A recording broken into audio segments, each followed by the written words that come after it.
Down the valley, man. Make sure you support the page. Ease up. Man, where are you from? I'm from down in the valley. Listen to this. You mean like San Antonio? Nah, man. Far. Join us every Wednesday and Sunday night for live shows. Turn off the light and DITV Sports, where the valley goes to travel. Follow down in the valley. Let's start the show, Marco. Marco! Hey, what's going on? That beat makes me move, I'm not going to lie. It's just a good beat, guy. Like, you got to appreciate a good beat. It's growing on me. Like I said, it's growing on me, but it's copyrighted, so we got to find something else. We got to figure it out. I think we got one that's getting worked on. Yeah. So, and I like the way that felt. Felt good. Just the music, right? We got to get the right music in. Yeah. So, I still got to hit up one of these football players that does music. Oh, yeah. We got a couple, man. We got Cash Money does music. I think one of the linemen plays the guitar. Who else? There was another person that does music. We got to see if one of them can put us on and get us a new intro beat, original, dirty South Texas kind of beat. Maybe some, I don't know what's cool now. I have no idea. So, yeah, there was somebody that did piano, if I remember. There was. Yeah, there was somebody that did piano. I think there was, that was the dads told us that. Yeah. Remember the dads? I think that was Hewitt, maybe? Maybe. I don't remember who it was, but yeah, one of them did piano. Yeah. No, like we got to just do it. So, well, like you said earlier, feels like it's been a long time. It's been a week, right? We had, number 46 birthday last week for your boy. Yeah. And then we had the holiday weekend.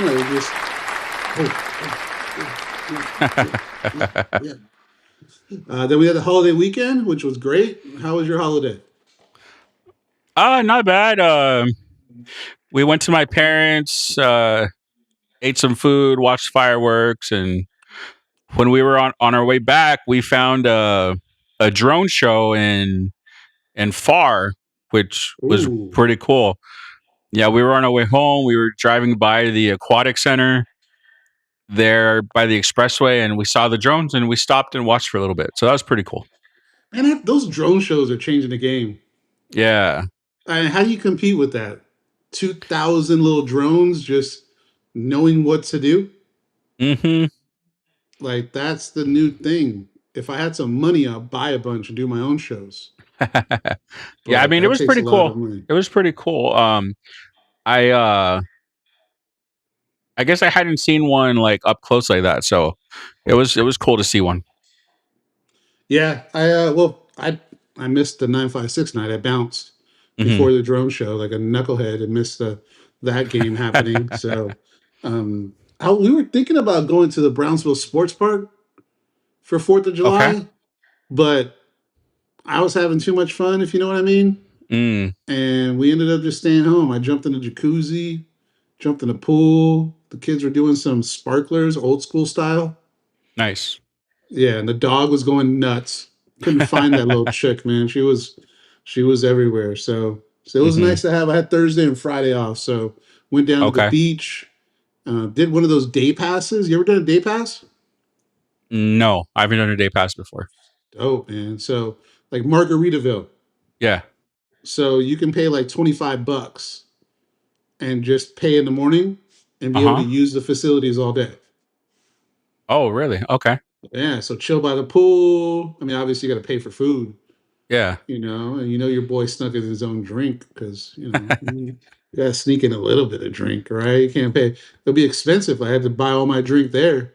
Yeah. So I went to Holiday Liquor before and did my thing, had some fun. I'm an adult. We can do that as adults. So we spent some time there. They had a DJ. Okay. They were starting to do the line dancing. So all the older heads like me were out there shaking their tail feather. So that was pretty dope to see people out there having a good time. And that was fun. We did that one. We do that sometimes when we go out there because the hotels are whack sometimes. Yeah. The older I get, the less I like hotels. Mm. And the day pass, you just pay the hotel or what? Yeah. Oh, you go through Resort Pass. Okay. I'm over here giving them love. So you go through an app, you pay Uh-huh. it, and then when you get there, you just check in. They have your information. You check in at the And hotel? yeah, you check in. They Oh, give you a wristband, and you can do whatever. You huh. can the bar. They got a swim up bar. Nice. The pizza there was bomb, even though I don't like thin crust, but they came through with some good pizza, Mm. and that was cool. And then what else did we have? I finished my drink that I came in with, and I had to get some beers. I got some beers, so I ran out of my own personal stash. But we were there probably for like 5 hours, man. We got our money's worth. Okay. I'll have to check that out. I didn't know that was an option. So Margaritaville's cool. Have you been there? I have not been there, no.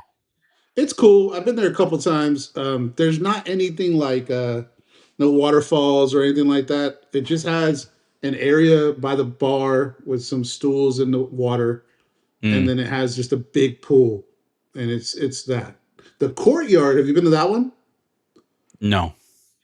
The courtyard by Marriott's fun because it has like almost a like a lazy river type deal, Mm-hmm. and it has a bridge that you can go under. It has another waterfall. So if you're looking for like stuff to see and do, that's the better one, Courtyard. But the more Okay. classy, I would say high end looking one is Margaritaville. All right. Did Margaritaville have a restaurant? Yeah, Was it a Margaritaville restaurant? I don't know if it's a Margaritaville. I don't think so. Oh, okay. I don't think so. I think it's called something else. Okay, yeah, because I've been to the Margaritaville restaurant in San Antonio, but I've never been to a hotel. I mean, they have them across the country, Yeah. so we enjoyed it. We had a good time there, and then we stayed at the spot we have out there, which I just love being out there, man. Like 2 nights Hmm. feels like a week to me. Yeah. We were supposed to go last night because it's available during the week. Hmm. So we decided we're going to go this morning. And then your boy took a tumble. Mm. I got to go to the hospital. Can't walk.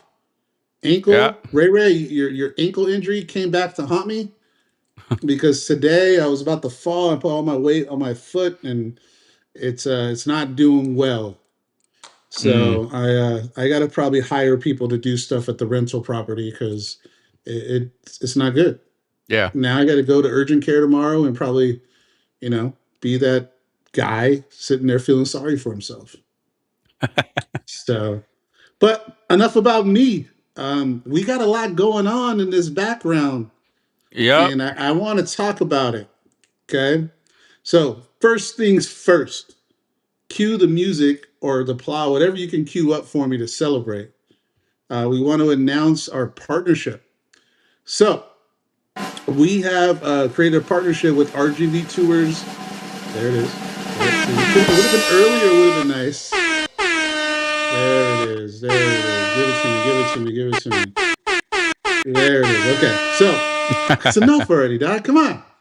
Um, we have been lucky enough, and we've been looking at sponsors, and had a couple options, and I wanted to be patient with it, and I'm glad I did because we have been blessed to come up with a partnership with rgvtours.com Hmm. and the charterbus.com. Yep. So we are going to be doing some really cool stuff in the future. We're going to have content from the tour buses, content game day. We're going to be able to give out some promotional stuff to Hmm. where we give out a trip for an away game. So let me kind of tee up what they do, just in case Yeah. people don't know. Okay, so RGV Tours, there's two companies. RGV Tours is a charter bus tour company, meaning this year, I wish we had the graphic, we'll have it next week. Yeah. They are doing all the away games that UTRGV is going to. They have a bus where you can pay one fee, believe it was $120. Don't quote me on it. We'll get the graphic up. We're going to do commercials and do everything next week, but we want to announce it today. You pay one fee, comes with the bus ride there and back, and your ticket to the game. Insane value. We're going to use it, and we hope to get more people to do it, and we're going to be able to give away one of those packages. Yeah. So they also do trips to Cowboys games, and if you like the Astros, I don't know who would, but they do Astros, Disneyland. I think they're doing one to Disneyland right now. Okay. So cool. that's one portion of it, and the other portion is charterbus.com. Where if you're a school, if you're a coach, same people, but two separate companies. And if you need a charter bus to get yourself out and maybe to a game, they can do that too. They got, I believe, 9 buses so far. We'll get all the stats and to get everything pretty for next week. But we just were excited. What do you think about it, Marco? Yeah, it's really cool. I mean, being able to, just give back to, I guess, the fans that are watching us. That's kind of what this whole thing is about that we're doing. It's just by us, we're fans. We're not professional media people, and we do this for other fans. I mean, we give content and information that, I guess, we couldn't find anywhere, so we just did it. And so it's kind of the same thing with them. Like, we're just able to give back to you guys, trips, some really cool things. Like Roy said, if you're like a high school, if you're a team looking to travel somewhere, or if you're like a part of a fine arts program, I know music programs need charter buses all the time. If I remember correctly, I think we're going to be able to give out a couple discounts for those charters also. So if you need anything, I mean, we got charterbus.com and rgvtours.com that we're going to be working with, and we'll be able to help you out with that. Yeah, I'm excited about it. We're going to have some ads to run for them, the specials, the giveaways. We'll have everything cooked up by August 1st, if not sooner, to be able to present that. So that's exciting. And then obviously we announced a collaboration with Eddie Lee, Samuel Kim, right? Eddie Lee's going to give us our quarterback perspective. And then Samuel Kim is going to give our national FCS perspective. So we're going to have segments Wednesday and Sunday for those two guys. And then our second guest today, another whatever drums or whatever horn we got, we're going to announce our high school coverage. I'll do that when he gets here. All right. So that's another exciting one where we have Mark Lopez joining us today to talk about that. Mark Lopez has 2 kids that play Division I, Miles and Micah.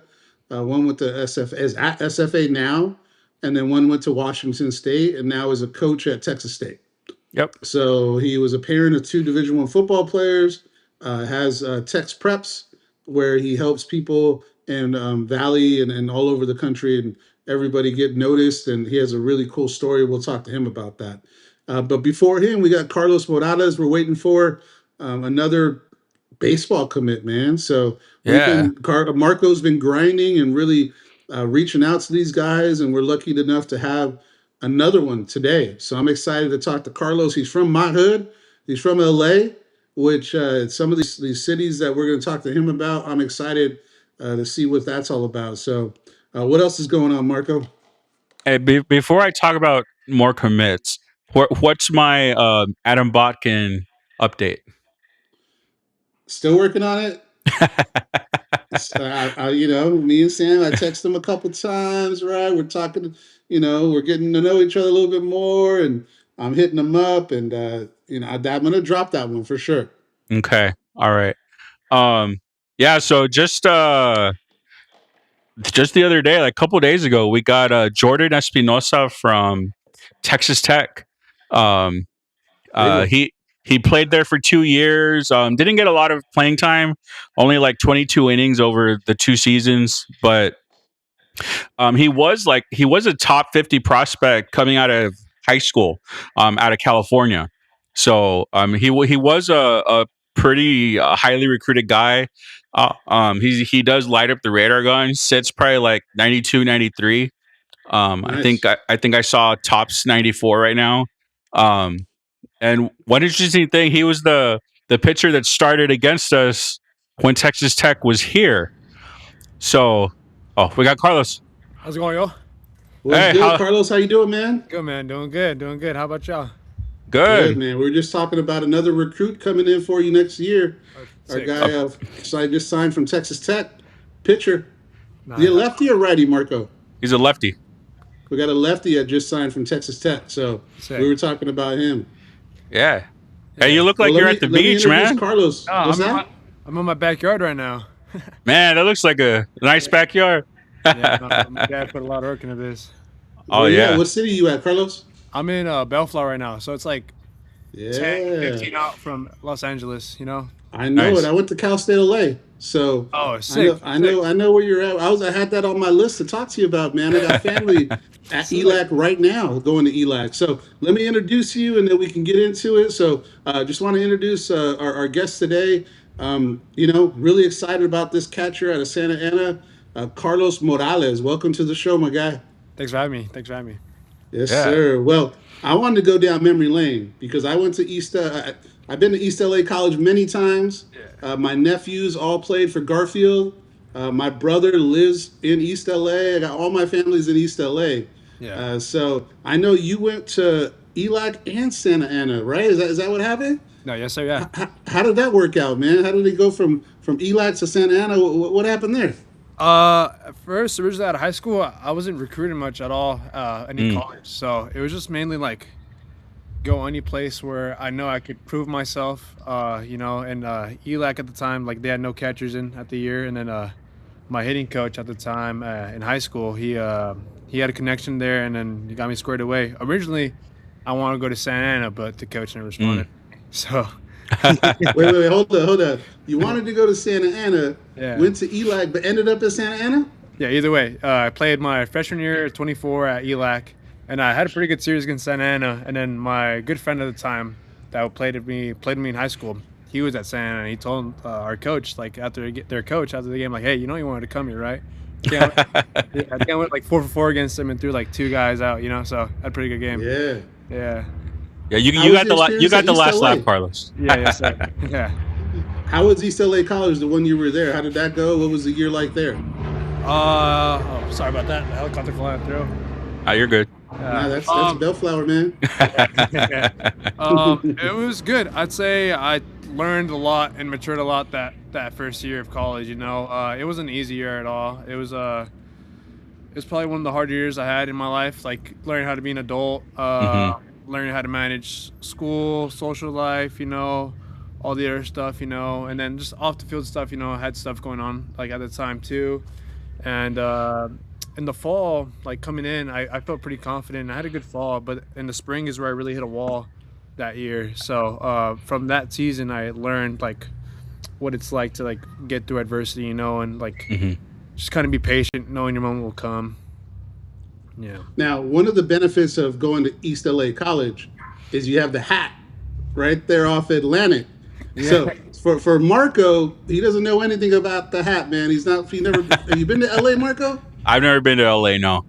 Nah, we don't want you there anyway. Anyways, so I don't know. Are you a fan of the hat? Are you? I've had it once. I liked it, but I just never really ended up going back there. See, because you're not a fat boy, man. See, let me spit game to Marco since I'm part of the president of the Fat Boy Club. So Marco, Yeah. they got these chili cheese fries, dog, Okay. and they melt the fry, and the chili goes like this high, and then they put pastrami on it, Yeah. and Okay. it's heavy, and they have pickles and mustard, and it's just fat boy heaven, man. So as you can tell, Carlos is a catcher, but he's not a true fat boy, right? Because I knew exactly where to say it. So it's right on the corner. Yeah. The hat. It's right there across the Caesar street. There's a Chavez, yeah. Starbucks. I Yep. actually used to live right down by Shakey's. Oh wow, that's crazy. Yeah, I used to. Yeah. After college, I moved there and rented a bedroom from a guy by Shakey's. Wow, I've been And, there. so, That shakes yeah. a lot. I know exactly what you're talking about. Yeah, man, Shakey's is good. They have the good fried chicken with the every mojos. Friday practice at ELAC was at 8 a.m. So after that, we'd go get the bunch of lunch deal. It was like all you can eat for like $12. Yeah. Oh wow, There nice. it is, Marco. Fat boy heaven. Fat boy heaven, man. So I just wanted to bring that back to take me back to memory lane because, my brother still lives right there off of Whittier in Arizona. Okay. Yeah. So yeah. he lives out there. I got a brother, my godson, just graduated from Garfield High School. Nice. Yeah. And, I was they born took in down I was born in Roosevelt. East LA. What's that? I was born in East LA. Oh, right there. Yeah, Cool, Monterey, man. Yeah. Monterey Park area, East LA right there. Yeah. Yep. Yeah. My godson, Chuck. Shout out to Chuck. He just graduated. He's going to go to East LA College to play football Sick. next year. And I have my nieces all went to Garfield and won CIF championships in basketball. Nice. Pretty legit. My other nephew, Gordo, he won the CIF championship in football too. So represent East LA. Sorry, Marco, I got happy. Me and Carlitos over here talking about East Los, man. So I'll pass it back to you, Marco. Yeah, man, no problem. So Carlos, so you had your first year at ELAC College, and then obviously you went on to Santa Ana. Yeah. And when I was doing your profile, I saw your first year there. You kind of set out, right? You were injured. You didn't get a lot of playing time, but I mean, looking at your numbers, this past season, man, was a huge jump. Like you just shot out of the cannon, producing everywhere. I mean, what was the difference in this season? Man, just self-belief in myself, honestly. Yeah. My first year at Santa Ana was rough because there was a lot of competition at the catcher position, and there's a lot of older guys in me, So I'd find myself trying to do maybe more than what I should have at times, and also with not staying healthy, that doesn't help you at all. Availability is the best ability, as they say. So it was although I don't regret anything of that year, I wish I did play that second year because that was a good team. Yeah. Yeah. Hey, but you guys did win the state championships this year, so I mean, you guys were a good team also. Yeah. So, I mean, obviously being a catcher, I mean, to me, a catcher's the captain of the baseball team. You're the quarterback on the field right there. So, what's the biggest thing for you that you take pride in behind the plate? Honestly, the best compliment I get is when my coaches say when I was growing up that you'll never notice a good catcher because he's never running backstop, never blocking balls, and is shooting off like 10 feet to your right, So yeah, when the attention's off of me, it's on my pitcher, I think that's the biggest point where I take pride right there, And then honestly, throwing guys out, that's my favorite part of the game right there. So yeah. Yeah, we had this past year we had Rudy Gonzalez. He's a real good catcher that played real well for us. Again, he did a real good job throwing guys out. So I know you're coming in as a catcher. I think you had told me you threw out like what was the percentage of guys you threw out? 46% at my first year at college. 46 your first year. Yeah. So I know Coach Matlock likes good defensive catchers. I mean, the guys we've had over the last couple of years, they've been real workhorses, real leaders of the team. So I'm ready to see that in you this next year. Yes, sir. All right, Roy, your turn.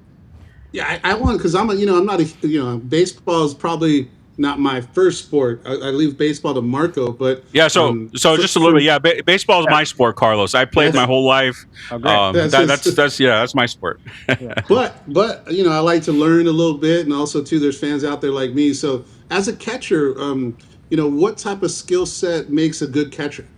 Oh, I'm trying to think about that right now. I think the catcher position, you got to be mature. Very mature, especially when you're leading a good team, man. Yeah. You got to kind of almost like take some certain guys under your wing, certain pitchers, almost like knowing how to, I want to say like people skills. You got to know how to work with people, because you're working with like 15 different like characters on the pitching staff, and then your coaches, and then your infielders, and then your outfielders too, even like on communication stuff. So you're working with your whole team really to get them through 9 innings the whole season, So I think the most like biggest skill set a catcher must have is maturity, that calmness, that those people skills, knowing how to talk to each individually differently, because every guy has their different ticks, their different things, different backgrounds, Yeah. So, yeah. Are Yeah, you so- a big talker behind the plate? Are you talking to the batter? Are you getting in his head a little bit? I'm mute for the whole Really? game, man. Certain umpires, yeah, but I'm more locked in, you know. Yeah. Yeah. You don't have to worry. Marco's seats are first row, so every once in a while he'll let me sit next to him, and we do all the heckling. Don't worry about it. It's all. But yeah, we're excited about that. Now, I did want to go back a little bit because you said that your first year at ELAC was you went through some stuff and you wanted to get stuff right.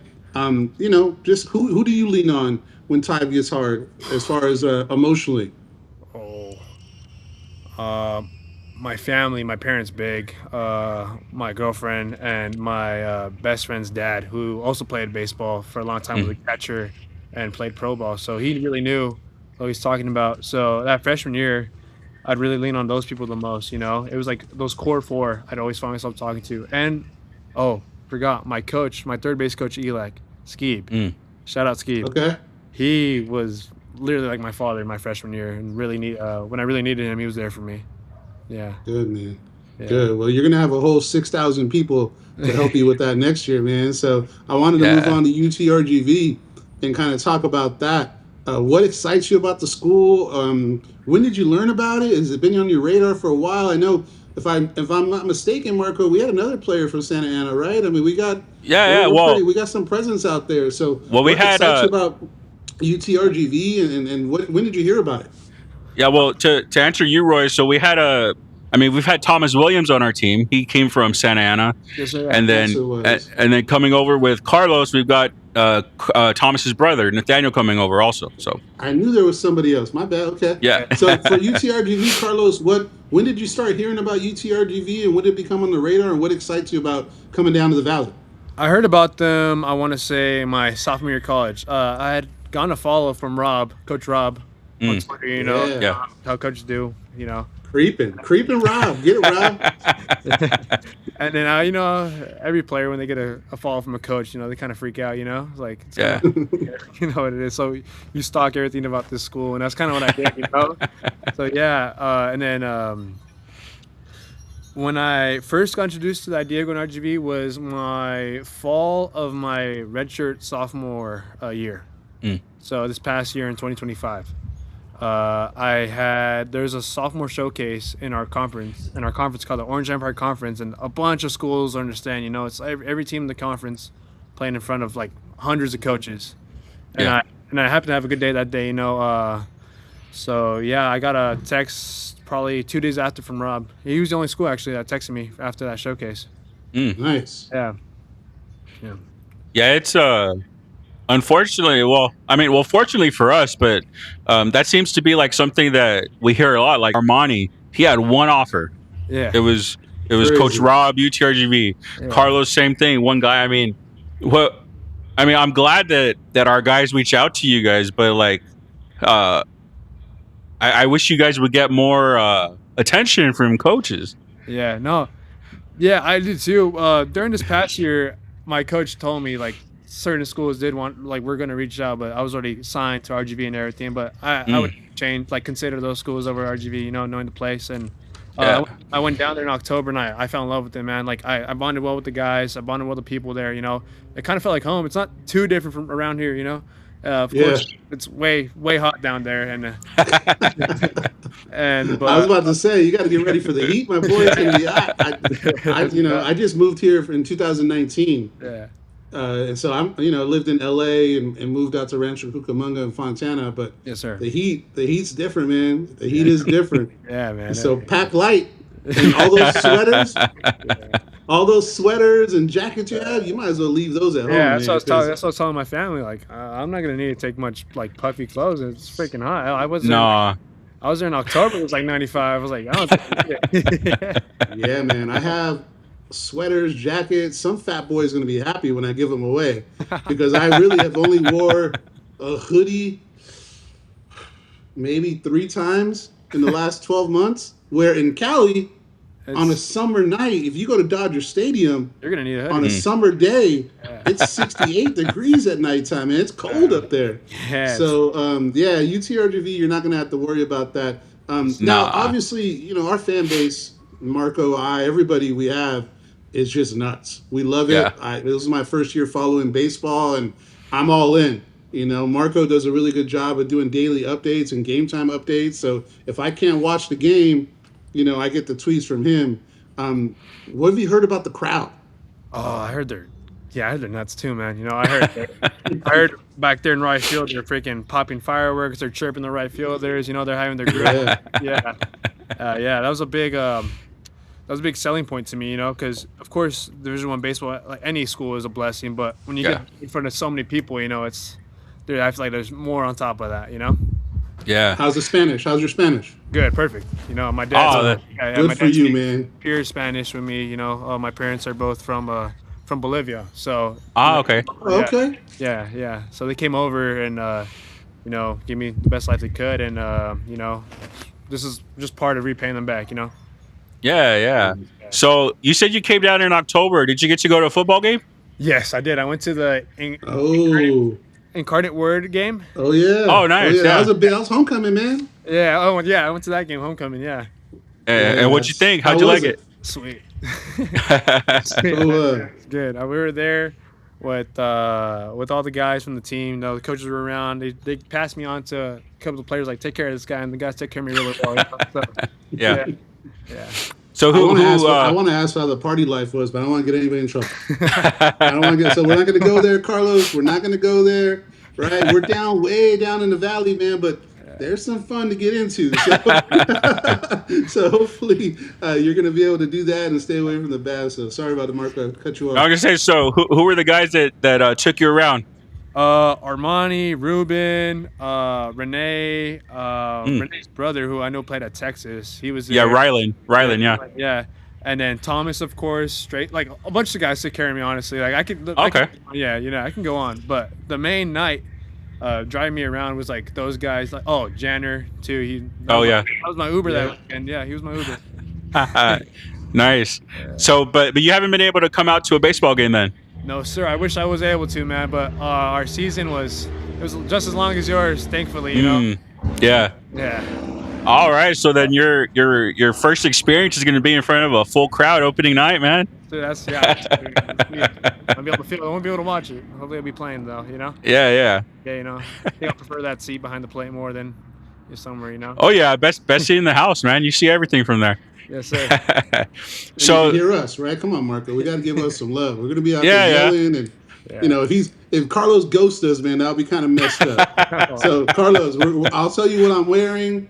Yeah, right? You can't miss me. I'm a wide body, trust right? me. Those 9 innings, I'm dead silent. But off the field, practice, as much as possible. Yeah. Yeah, man. I've learned how to have a good off switch with that. So. Yeah. We my seats are right next to the visitors on deck circle, so we'll shake them up for you before they get to the plate. So you were talking about one thing a good catcher needs was like being mature, good maturity. Yeah. So I mean, when you think about it, I mean you're leading guys that are your peers that might even be older than you. Yes, sir, yeah. I mean, so how do you learn the personalities? How do you build the relationships with your pitchers? I think it starts in the locker room, honestly. Starts off the field. Like hanging out at the apartments with the guys. Hanging out, like going to go eat. Try to make them your friend first before. Can really like rely on you to talk to like what you're talking about. To know what you're talking about. So yeah. This past year at San, I was close to like all my pitchers. I was always playing like freaking hacky sack with them. Like I was like trying to hacky, another hacky sack, yeah. Another one. I was trying to be those guys as much as possible, because at the end of the day, it really takes knowing that person to be able to know exactly what to do in each spot.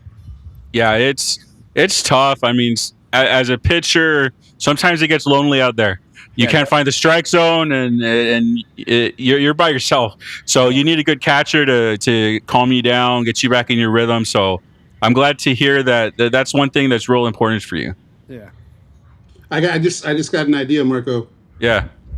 One, we got to get DITV hacky sacks. Has to happen, right? But two, why don't like a pregame at the tailgate we do a hacky sack competition, and we get the baseball players to come through and show us their skills.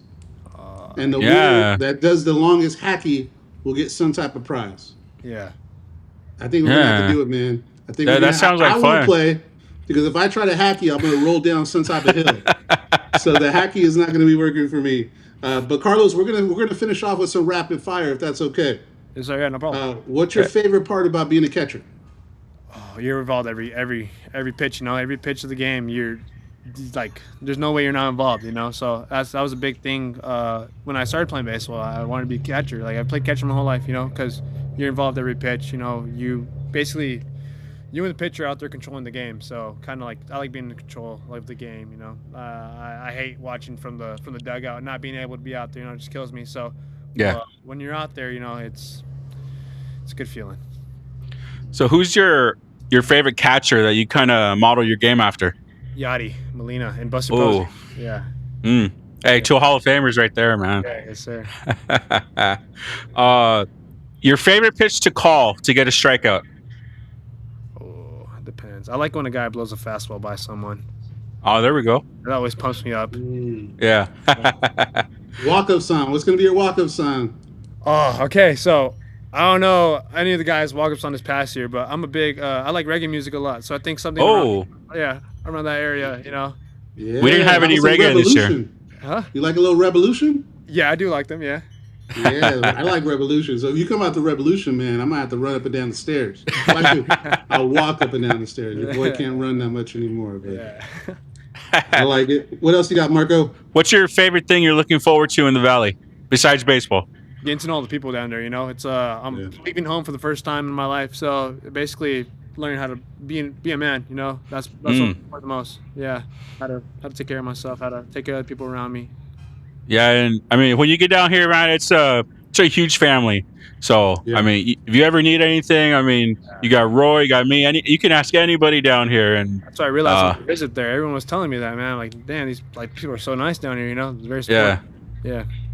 Everybody's gonna invite you to a barbecue. Yep. So you know, I'm already inviting you already. Down. If you want to come down to a barbecue, we got you. Great. We'll let Marco cook, and then we'll enjoy the pool. Yeah, I'll do the cooking. There we go. All right, what's your message to Vaquero fans to look forward to for next season? Man, expect someone who's gonna work hard back there, be a grinder. You know, of course, I said earlier I'm stone cold, but in the moments that counts, like I'm an emotional guy, you know, too. Yeah. So be ready to watch a catcher play with some fire. Like I play like it's my last game every time, you know, because you never know when.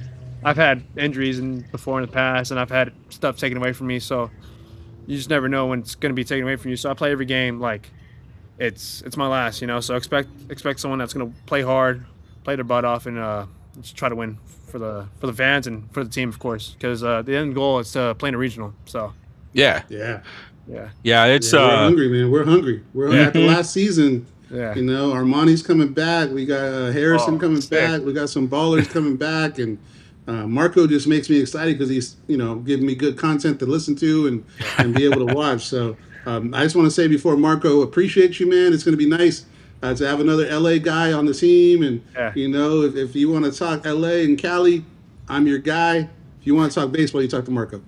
Great. When I'm at home, I'll be talking to you, Roy. Yes, sir, man. Appreciate you. Thanks for joining. I'll let Marco close us out.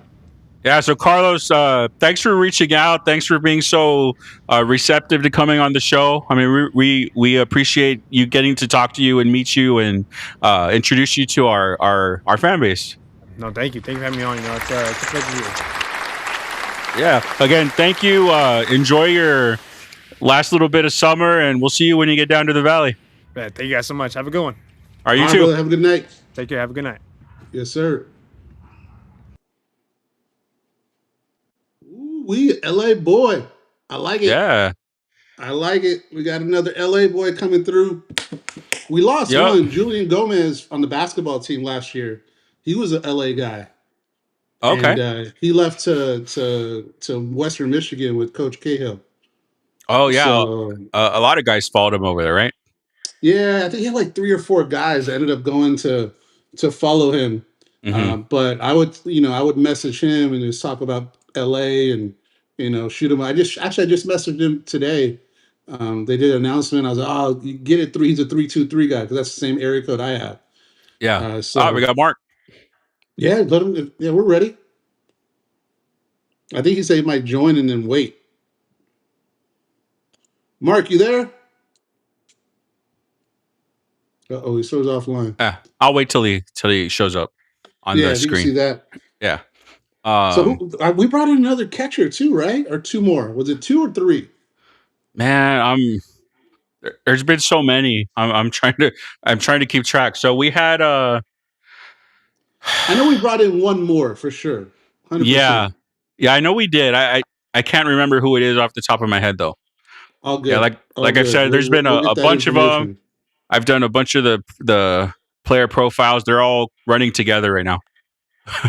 I know. Yeah. I did drop the defensive tackle one today. We're dropping these articles. The position group series we're doing. Marco just dropped the year 1 through 3. Game 1 through 3 summary of football season. Last night I dropped the quarterback competition article. Yep. Right, we talked about Aiden, we talked about Garrett, a little Chavez in there, a little Mr. Bays and Mr. Pelusa. We had a good competition in spring, and just looking forward to that quarterback competition. Tomorrow, I'm going to do offense. So let me know if anybody wants to go into the comments what offensive position you want for breaking down tomorrow. Running back. I want to argue running back. You want running back? I want to argue loaded, man. I want to argue running back with you. Well, we are going to do the argument for sure. Yeah. We're going to drop all the position groups, and then me and Marco are going to argue. Yeah. So we've got we're doing every position, right? Every position. Now, yeah. The only one that went together were defensive backs. Yeah. Because on the roster, they're all defensive backs, yeah. Defensive backs. It's only that's it. We have safeties and cornerbacks, but it's all DBs. And with Gamble's defense, he runs 5 DBs, so they're all mixed in. But I did talk about within that article who to look for. And I don't know, man. After doing all these articles, it just makes me more excited. It's just I can't wait till camp starts. And then we got obviously we have the media day coming up the 21st. Yeah, so we got it's coming up quick. Email. Email. We got our credentials. We got credentialed up for the media day. So your boys will be at media day. Talking to the coaches and talking to the players. So that's going to be fun. Hey, which reminds me though, I don't know if anybody answered that email about a setup. So we got to. They did. They did? Kevin did. Oh, okay. I didn't see that. All right. Yeah, no, he didn't CC. I talked to him today. Oh, okay. All right. Cool. That was quick early. I was been busy, but Kevin from FCS Nation. Shout out to Kevin. We got a table to where we can set up. And, okay, cool. Man, we're going to be able to sit down with all the coaches. Yep. And we're going to be able to sit down. I think it's 2 players per team. Yeah, I think that's what he said. It turns out to be of what we have. So we're excited about that. What's up, Mark? How you doing, man? Can you hear me? You got us? Yeah, we got you. Yeah, we got us. Good. Yeah, I'm on my phone. So I guess I have a little issue right now, just trying to pair my earpiece to it, but it's okay. I'm off it now, and I don't know if that was interfering, but yeah, I can see you guys. Talk to you right now. Cool. Yeah, we got you too. Cool. Okay. All right. Well, let me introduce them. Well, as I said earlier, obviously we have the collaboration with Eddie Lee and with Samuel Akim, but this year we're covering high school. So I was able to, So, obviously, we didn't want to bring just anybody in to talk high school. We wanted to get somebody that we respected. There's a lot of people out there. And Mark is someone that actually I talked to a while back. and then we talked about next gen a little bit. And I followed up with them. And he's been kind enough to join us as a collaboration. So Mark Lopez from TexPreps will be joining us. And wanted to meet him, introduce him to the fan base, and kind of going over what to expect. So welcome to the show, Mark. Appreciate you guys. Thanks for having me on. It's an honor. Yes, sir. Come out here and share the wealth, the knowledge, so we can all help out. Yeah. How's the unpacking going? You all unpacked, or what's up with that? It's about 95% done. It's about 2 weeks in the making already, but thank God, little by little, day by day, we're knocking it all out. It's not easy to move 1,800 miles.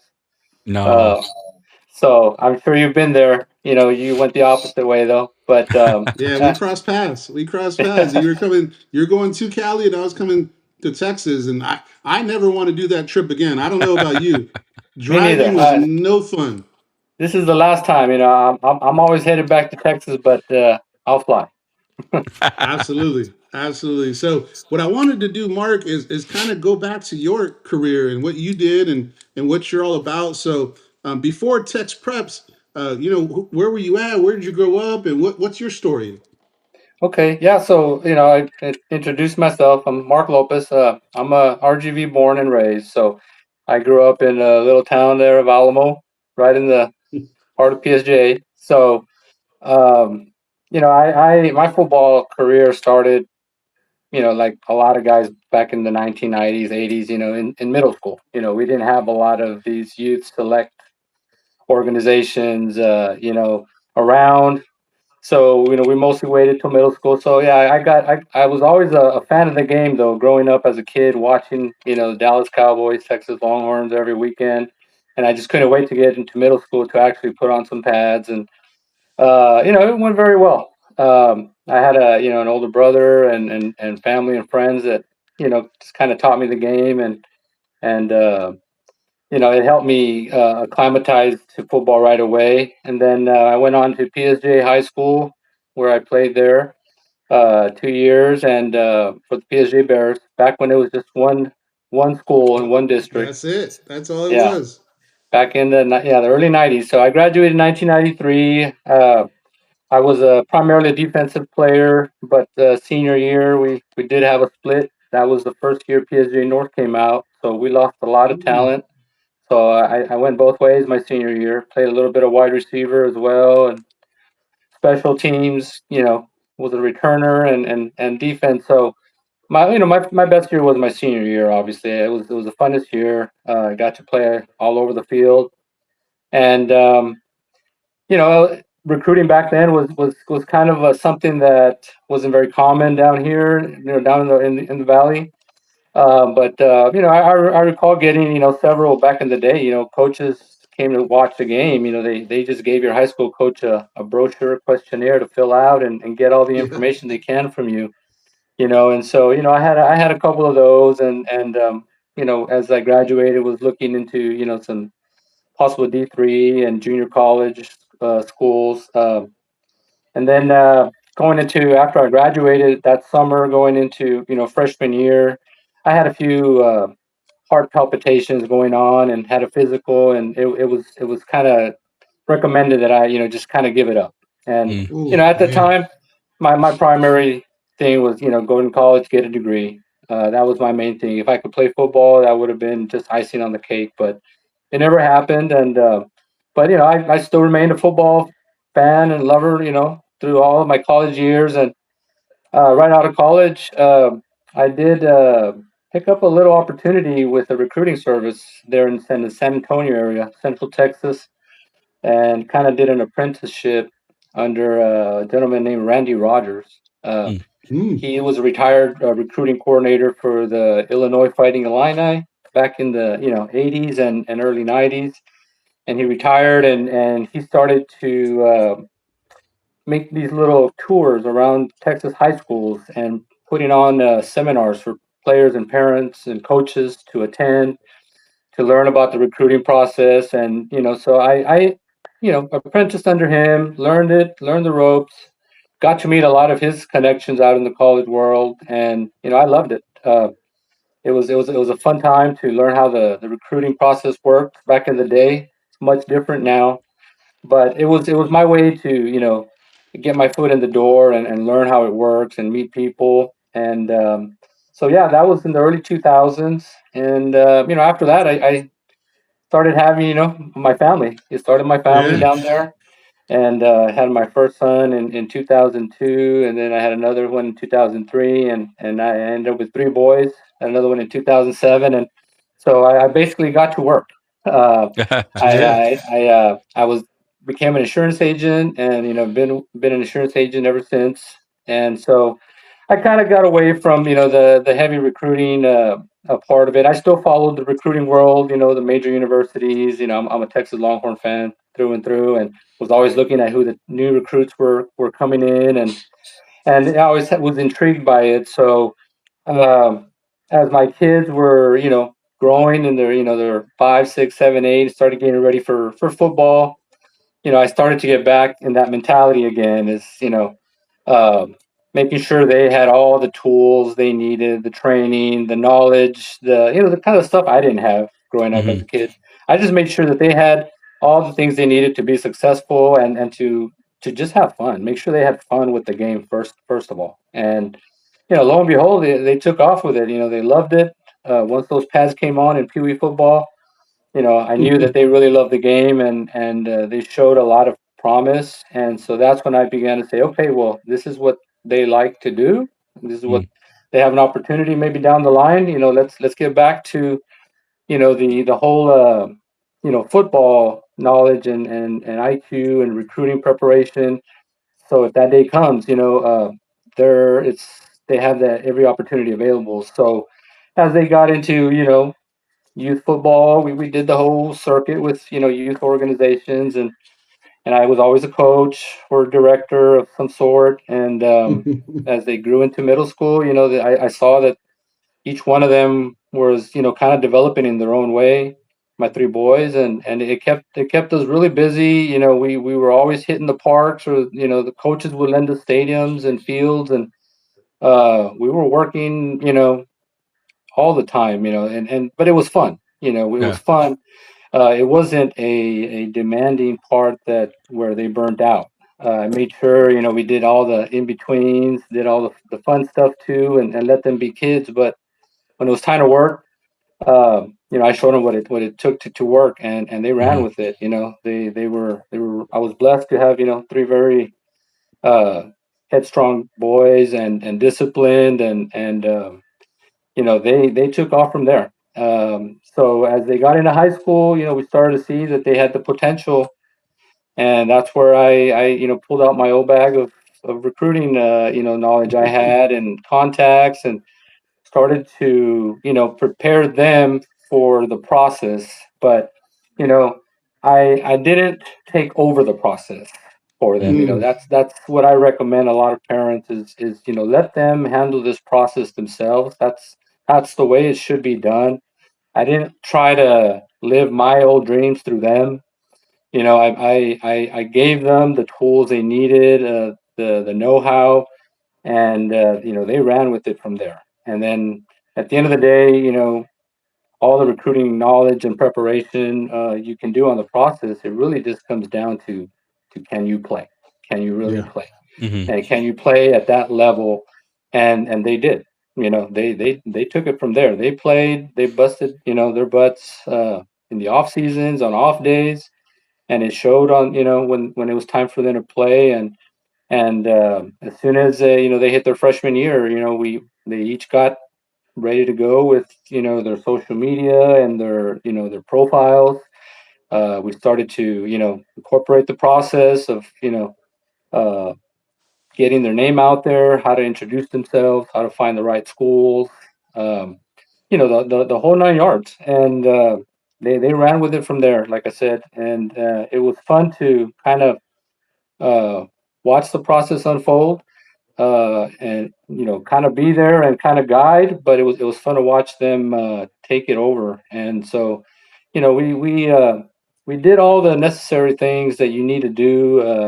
Coming from an area like the Rio Grande Valley, we're kind of disadvantaged geographically and demographically down there, as far as the recruiting world goes. So, you've got to do the things now to get yourself out there to up to them. Yeah. If that meant going to their camps, their combines, campus visits, I made sure that there was no lacking of that. Every summer, we pre-planned every camp, every trip, and it made it a fun family ordeal at the same time. So I'm glad we were able to incorporate family time with business time when it came to football. and we just got out there. We got out there and we made ourselves known as individuals. And that's what you got to do in this recruiting process. You've got to be a salesman. You got to sell yourself. Hmm. You can't sit at home thinking they're going to come find you because you're the best guy on your team. I think that's Yeah. a bad misconception a lot of parents have is, oh, well, Miko's the best guy on his team. He's got all these stats. They'll find him. They'll come and offer him. And that's just not the case. Hmm. And especially not in the last 6 years, since everything's really blown into a full-fledged business with college football. Yeah, a So lot of money out it's there too, right? A lot of the Yep. yeah, different no, it's recruiting services and things out there. Mark, you're taking all our questions, man. We no, had some no. questions lined up, man, and you already answered So all of them. so All right, that's in a so nutshell. That's in a nutshell. Where I ended up, where Well, I'm at. let's get to So Marco's question before you answer all of them, man. Hold on, there hold you on. go. yeah, no, I got some. So, I mean, you ended up having sons that were ended up being very good in football. I mean, and one thing I like that you said. I mean, it's important that parents don't try to live their dreams through their kids, like you said, That would have been because me. that can cause unnecessary pressure, Oh yeah. unnecessary stress on a student like that. I mean, I like that. That was part of your philosophy. Coming from somebody who had experience in recruiting in that situation, that's something I like to hear. But like you were saying, also, just because you have the best stats doesn't mean that you're going to get found. I mean, now that everybody Yeah. has social media, there's so much tape out there. It's so saturated. Like you said, you have to know how to sell yourself, go to camps, like you said, and do all that. So I guess what other advice would you give to parents on good ways to help set up their kids to get to that next level? Well, start early. Hmm.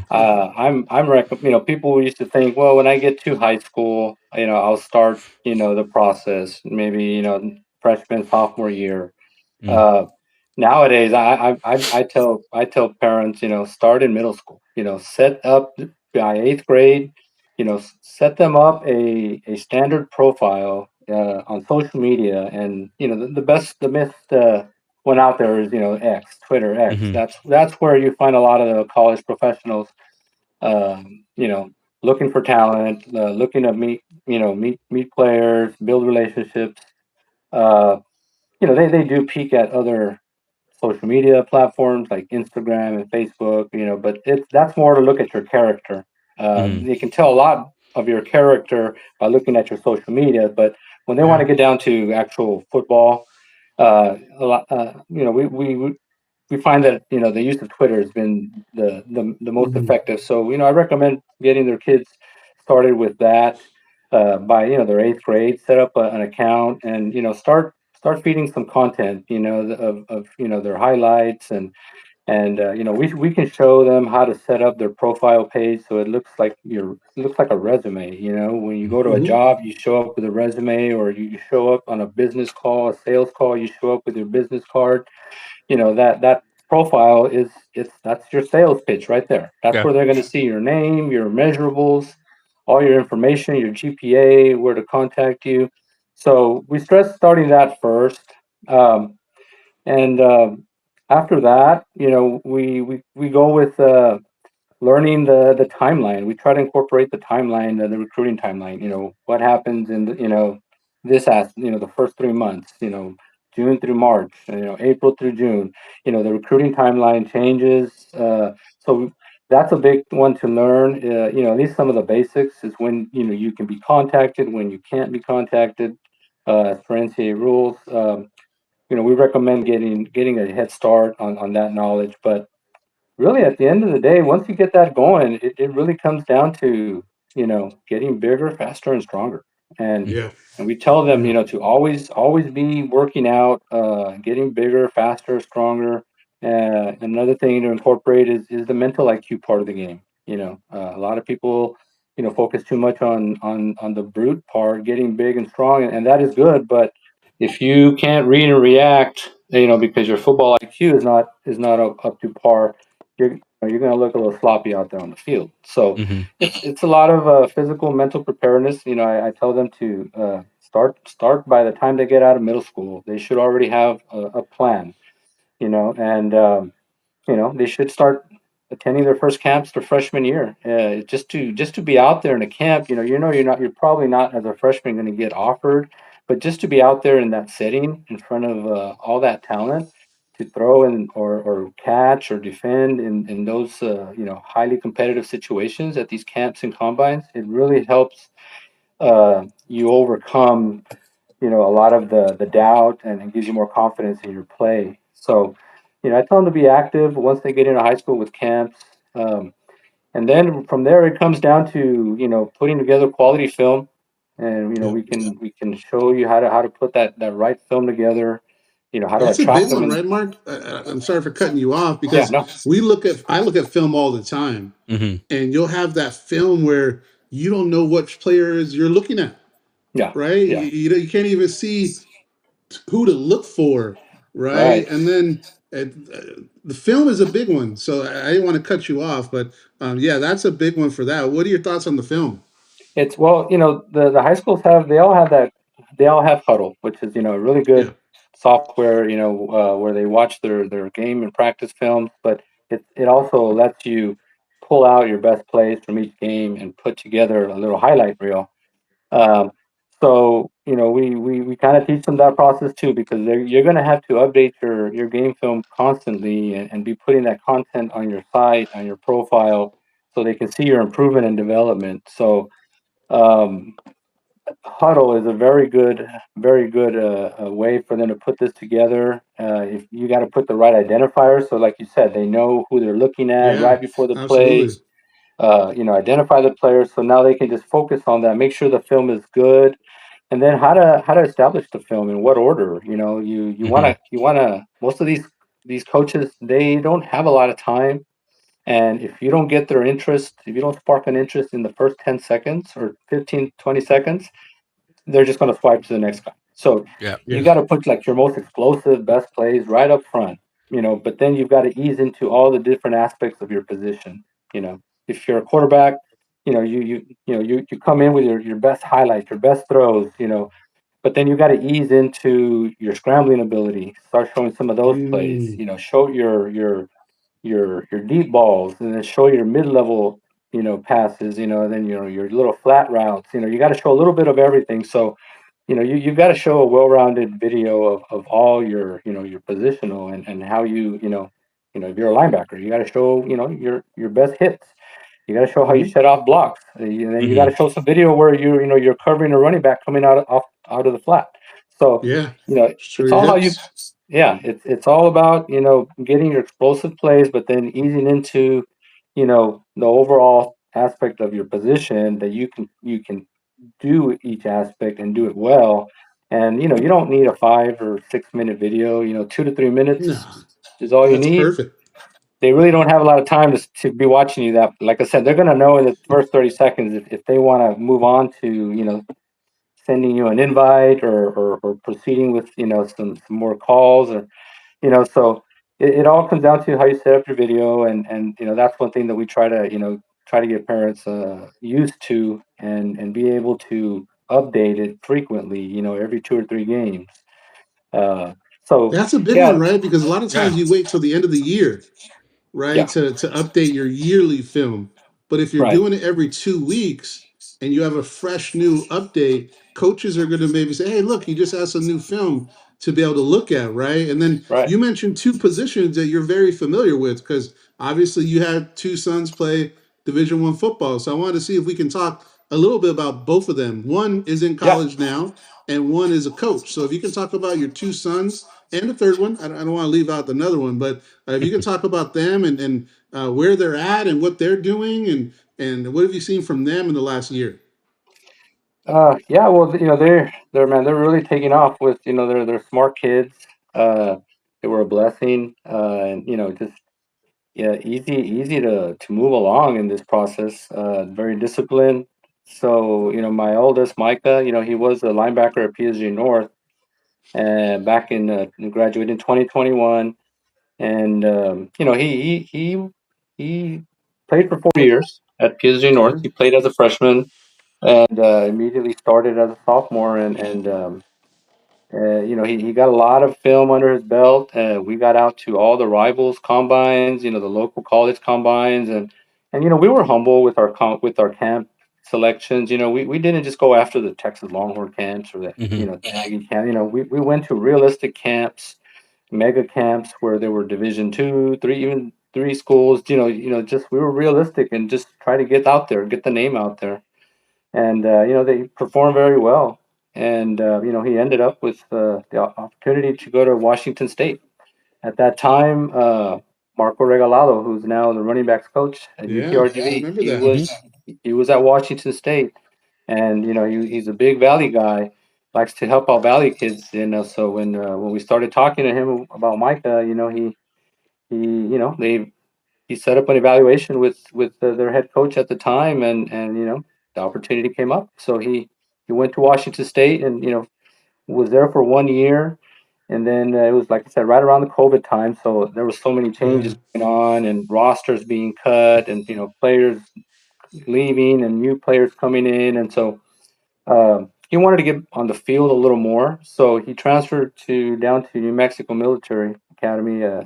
Institute in NIMI over in Roswell, New Mexico, and played another year there where he had a lot more film. He got a lot more playing time there. It was a good experience for him because being at a military academy, he had to live the military lifestyle, day in and day out too. So that Tough. was on top of the football stuff. He had to do the physical military PT part of it too.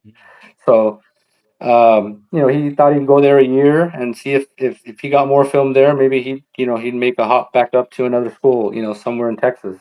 But unfortunately, he did have some tweaks, in his on his hips and hamstrings, and he decided he was just gonna, call it a day, call it a career after he graduated from New Mexico Military, and decided to transfer to Texas State. And he kind of knew in his heart there that he was, maybe going to go into the coaching world, and so Texas State's a really good school for education, and Yeah. so he finished off his bachelor's there, but going into his senior year, he went into the coaching athletic department and started asking around about if they had any opportunities for student assistants, and he wanted to volunteer and learn the game, and they brought him on board and gave him an opportunity, and he just took off from there. He impressed them with his knowledge, his IQ. He's always been a smart kid.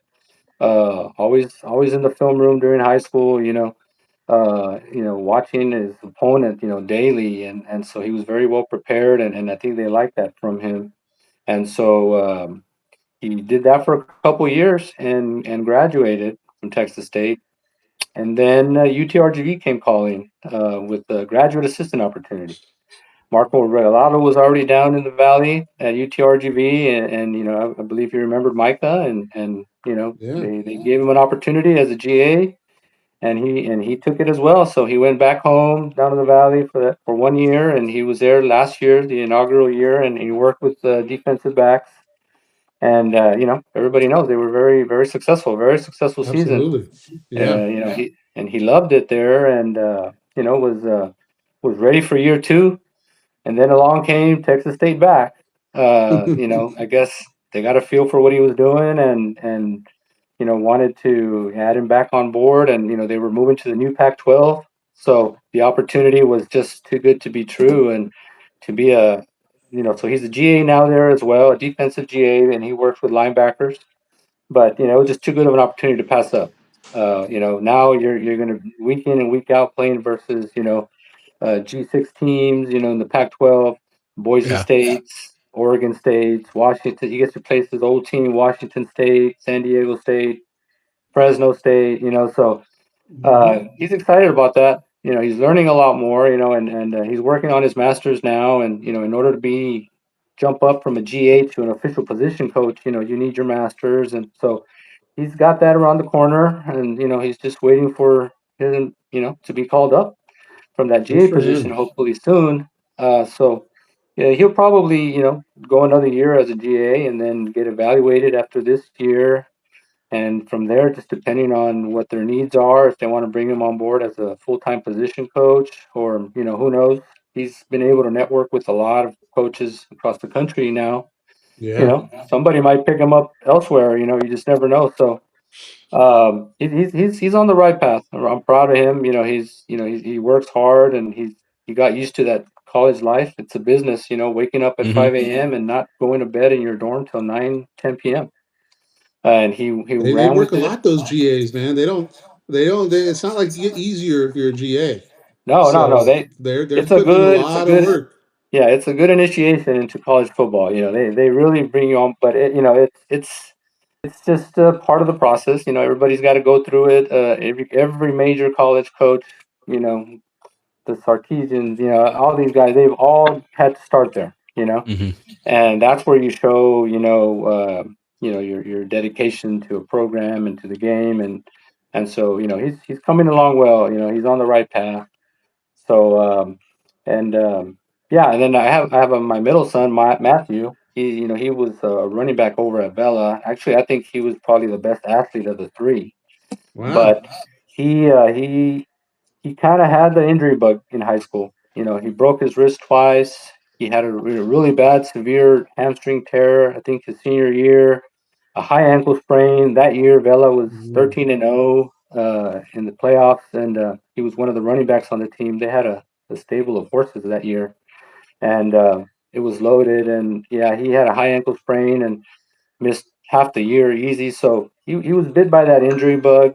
He was also an excellent track runner. He ran varsity track as a freshman, the 100. So he was a burner. Unfortunately, he just had all those injuries, and so right out of high school, he just decided to go full education, and he's on his way to getting into the medical field now. Okay. So he did Good also for him. graduate now from Texas State. Him and Michael were actually roommates there together. So Oh, that's fun. that was awesome. Yeah. So they roomed together there, and now he's back in the valley there, and he's gonna get started on his nursing, I believe. Good for Uh, him. de- yeah, nursing degree, and hopefully that goes well for him. And so yeah, and then that brings me to Miles. He's about 3 or 4 years younger than them. Mike and Matt are back to back, and then Miles came about 3 years later. So Miles was the recent graduate in 2025 from PSG High, the quarterback, and he started off at Vela too. Um, Played there his freshman year, and that's the year that my middle son was a senior, and they had that really really good team. And so he going into his sophomore year, he started to play on varsity and rotate with another quarterback. So they were a very experienced team, and so his junior year, he took the reins 100% at Vela. They won. They won. They went by district round, and then right before his senior year, there was some changes going on with Vela. Coach um, John Campbell was retiring. He was a big coach down there for a while, and we're originally from PSJA, and it was a decision we made. We wanted some continuity with a program, to his passing ability. So we went to PSJA. He transferred to PSJA his senior year there, and we just knew that he needed an opportunity to really showcase his talent, and the way they throw the ball around there, it was a perfect Yeah. fit. They already had a super team of returners, and so he was just like the missing piece as a quarterback. They had just graduated another quarterback the year before, Jaime Lopez, so he fit in perfect the senior year, and they won district. They won by district, and but he started to get action as a sophomore. He started to get some interest from colleges. Starting to send him some informational flyers, and started reaching out to him on Twitter already as a sophomore. Um, and then after his junior year, he was offered his first D1 scholarship from Central Michigan They play in the MAC conference. Yes. That came Absolutely. after his junior year at Vela. And after that, once you get one offer, it seems like these schools, find out, and then everybody starts wondering who's this kid, And so from there, it just started to kind of steamroll. Rice, Tulane, different schools, all over Texas and the Southeast, and started to get offers from the East Central Oklahoma, another one in the Division II school as well, and so, he kind of sat on the offers and said, I'm going to play out my senior year and just see how it goes and, maybe, see where it takes me. And so, yeah, right after his senior year, things started to get interesting with Stephen F. Austin. They started to contact him um, and started to offer him an invite to their games. And then after their last area round playoff, when they lost to Cibolo Steel in the playoffs that senior year in San Antonio, the next day we went to Nacogdoches to SFA for a visit. They had invited him to, and toured the campus and the facilities, and talked to their coaches, and they offered him right there on the spot. So Nice. he thought about it for a few days, but yeah, he did ultimately. It was a no brainer to stay in Texas, because his other offers were from Michigan or Oklahoma, and so it just felt like the right fit for him. He really liked the campus. It was a small community. It still had that small school feel, but that Division I type of program. And so yeah, it was a no brainer for him, and he took that opportunity. Right after his senior year, and he went his first year this past year, and he redshirted, and he actually got into a game, and did have a couple, he ran a couple drives, and had a couple nice deep passes, and so then he went into his first spring. They just finished this past spring ball, and we I got to go fly down there and watch the game, and yeah, it's a tough competition in college. It's a process. It's you have to be prepared to be patient and wait 1, 2, maybe even 3 years, and sometimes even transfer. Because you may not. They had a very talented quarterback room at that school. So right now he was having some because of his college hours that he had in high school. He did accumulate quite a few college credits, and he's actually, after his freshman year, I think he had like one of the highest GPAs on the team. Uh, Nice. he's like ready to go into his nursing program pretty soon. So he's having a conflict. He was having a conflict with the scheduling of some of his classes and football practices this fall. So he decided to take a step back and focus on his actual career as he wants to go into nursing as well, and possibly into Nice. anesthesiology, and so he took a step back this year. The coaches sat with him, and they told him they needed to figure out a way to get him his schedule incorporated for practices, but his core classes already that he was taking ahead of his time were kind of conflicting with that. So yeah, we'll see what's going to come out of that.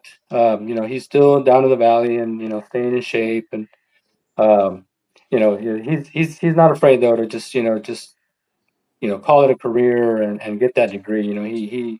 He's already almost done, because nowadays these kids are graduating and out of high school with already as sophomores or juniors in college. Yeah, it's crazy, So right? They get the AA degree. My daughter has so many classes already done, yeah, and they're still in high school. and So, it's awesome. And um, it you jump into college and you're typically basically already a junior sometimes, yeah, and but at the same time, if you're an athlete, it can conflict with scheduling, and it just depends on how it works out at each program. So we're gonna see where it goes from here.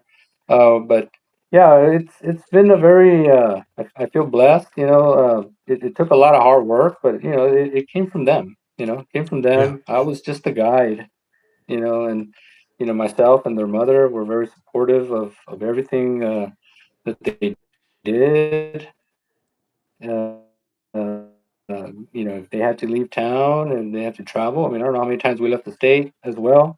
We did it because we know that sitting down in the valley, waiting for somebody to come find you was just not the way to do it. And I think that's a big misconception, that they think that, their child, has been a stud from the youth football days all the way to middle school, and everybody knows who he is here, that he's just going to get offered after high school also. And it doesn't work that way. You can't just be Valley great. You got to be like Texas great or United States great. You got to be good at the national level, not just the local level. So Hmm. I think they put in the work, and with the family support, it came out well. And so that's where we're at this point. And that actually, I took a break from TexPreps when we started it up in 2022. We have a little core group of guys that kind of put the mission together, but it was still like in the baby stage. And so, but I kind of got away from it to kind of help out Miles and get into his recruiting there for a couple of years when it got pretty heavy. But now I'm back. I'm back, and I'm starting to help out more kids, and starting to get more involved, and trying to everything we learned from the process, rather than just sit on it and be proud of what happened. I'd rather just pay it forward and continue to help Yeah. out kids now with that knowledge. We built a big network of coaches and friends, people out there that we can call, and some of them are looking for athletes, particular players, and so if we can help out Valley kids, we're going to do our best to keep this going, but with a more aggressive mission. And so we've been reaching out to a lot of conferences, a lot of colleges, out of not just in Texas. We started in Texas, but we've grown to a handful of universities in Missouri. Um, and now that I'm out here in California, like I was mentioning to you, California is a big division for junior college. There's a bunch of Hmm. them out here, and so I've already reached out to a lot of locals, and they know about who we are, and everybody's interested in Texas football Mhm. players. Even way out here in Yeah. California. So I'm hoping to build an interest out here, that they'll start looking at more Valley kids and open up some more windows, hopefully for the boys down there. Yeah, there's some good schools out there, right? You got Sacramento State, you got San Luis Obispo. There's some good programs up there that has some good opportunities, and we're excited to have you part of our collaboration team to go over high school sports as all your knowledge. Obviously, this interview was to highlight you, which as you can tell by the notes I wrote down, just the wealth of knowledge you have, Yeah. right? And we're excited to be able to pass that along to the audience, and want to kind of talk about what to expect. So for us and Mark, Mark's going to join us on Wednesdays and Sundays.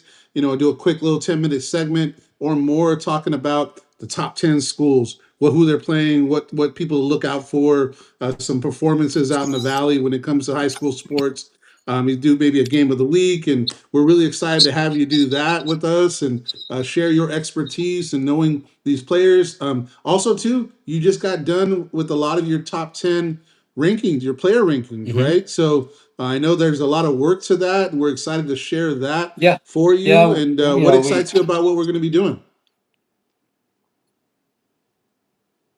I do like that you're already incorporating a lot of the college athlete lifestyle and what they went through, and so I think incorporating the high school transition to college, the Yeah. process, it's what parents need want to hear more about or learn more about, because if you're better prepared, and you've heard other people's stories, what they did and how they did it. I think it's going to help settle a lot of parents and players, minds, moving forward. That there's people out here that are willing to help out and share, and spread it with content, and like your stories, and these podcasts. That's the way to reach out.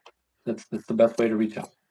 Yeah, and we were talking earlier, I'm right? excited. Like the content that we're putting out, we have analytics where people in San Antonio, Dallas, Houston are watching and following the stuff that we're doing. So we're Mhm. excited to be able to have some ideas of how we can collaborate, celebrate everything 956, right? Stay positive, talk about the Yeah. kids, really enrich these kids that we have here in the Valley, try to get them to the next level. And the more attention we give them, the more exposure they're going to have outside of the Valley, right? Yeah. So we're really happy for Mark to do this, and I know today's your anniversary, so I want to say congratulations on that, man. And then we thank Appreciate you it. for joining us, and a lot more to come about Mark, but we wanted to say thank you for coming on, and we definitely appreciate it. Yeah, same here, guys. I appreciate it. I'm looking forward, like I said, to giving you any in-depth analysis during the year. Big games or just updates with what's Yeah, going on. With our process and yeah, whatever we can do to collab and help out this movement. Let's do it. appreciate you, Mark, and we'll be in touch. And I'll let you get back to the wife and go have a good time. Same. All right, guys. Good Appreciate All night. right, it. bro. Have a good Good night. night, guys. Thank you.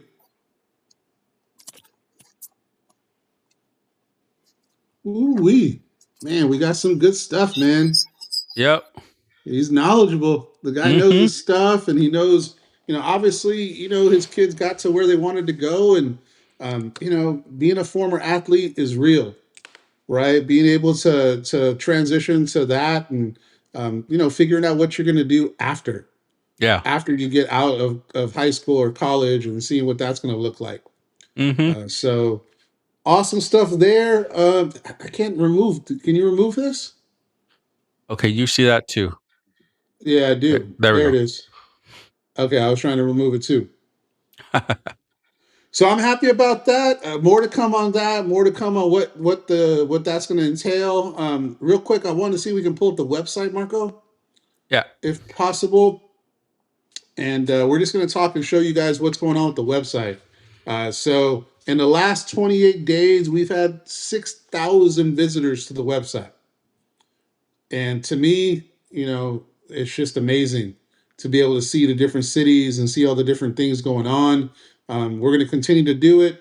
We're going to continue to put out articles, put out content, and be able to get you guys and everybody informed. So, Southland Power Rankings, Marco, we got a lot of drama with that one, man. A lot of Yeah. drama. I Mm-hmm. mean, honestly, 1 through 6, or yeah, I say 1 through 6.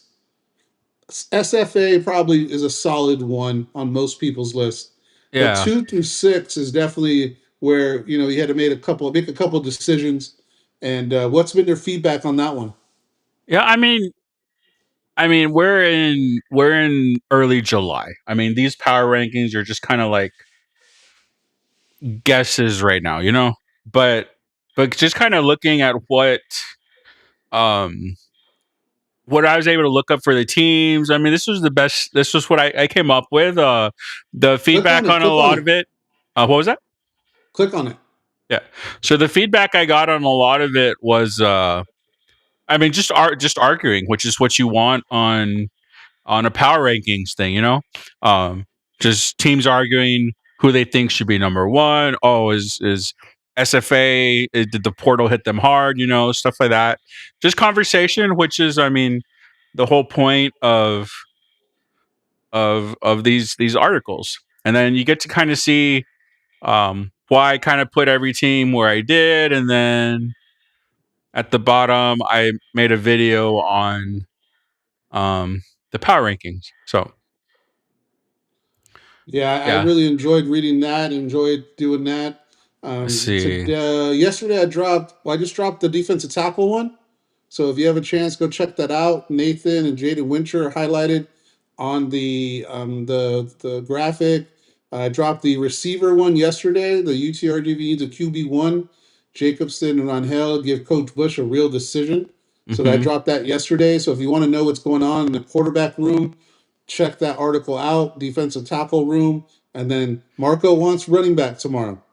I want running So backs. we're gonna talk about running back tomorrow. We also did an article on Ian Box, one of the guys that we were really hoping to see him this year, and right Hmm. now he's not currently on the roster. We wish him nothing but the best, Yeah. right? So had an opportunity to reach out to him. He's doing well. He's all good, and didn't get into the why, what, where, and how. Wasn't Hmm. my business, but we want to wish him blessings because we're all former athletes at one point. Yeah. You never know. He might come back. You never Hmm. know, right? But he was a guy that had 20% of the sacks coming from last year came from him. Oh wow. So that was a big deal that we talk about in this article, what that effect is, who's going to step up. We got Percy, our homeboy Amari left also. So Yep. with him and Amari, that's 10 sacks that from last year that are not there. So who's going to step up? I go into that in Yep. that article. So definitely check that out. And then a See. year one, you revisited year one, part one. Oh This yeah. is a cool article that Marco did for the first 3 games of last year, analyzing them and talking about what happened, the excitement, what's behind it from a fan perspective. Mm-hmm. So a lot of cool stuff. What do you got cooking for this the rest of the week, Marco? Well, I'm gonna start working on year 2 on part 2. I'll have that next week. But man, one thing I'm learning, it takes a lot of time to do these videos well. Yeah. Shout out to Tony Guts, man, from Shattered Media, because he does that. He's actually going to be on Sunday. Yeah, he's on this Sunday. Yeah, I talked to him man. today, and him and Harvey Williams from OG and the Kid are coming on this Sunday. We'll have that announcement, the graphic, Shattered Media, Vaquero Up host, Tony Yeah. Guts is coming on, a professional, man. You know, I'll be Yeah. honest, some of the stuff I try to do is what he's doing, Mhm. and he just knows what to do and knows how to do it, and we're excited to listen and hear his story on Sunday. But Marco, you're getting better faster than I am. So, and that doesn't surprise me. Honestly, you're much more talented when it comes to this stuff. But I just like the level of our content of the way it's improving.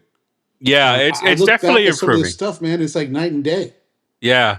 Like I'm having fun making these videos, but man, it's a lot of work. So the people that do this professionally, like him, and man, it's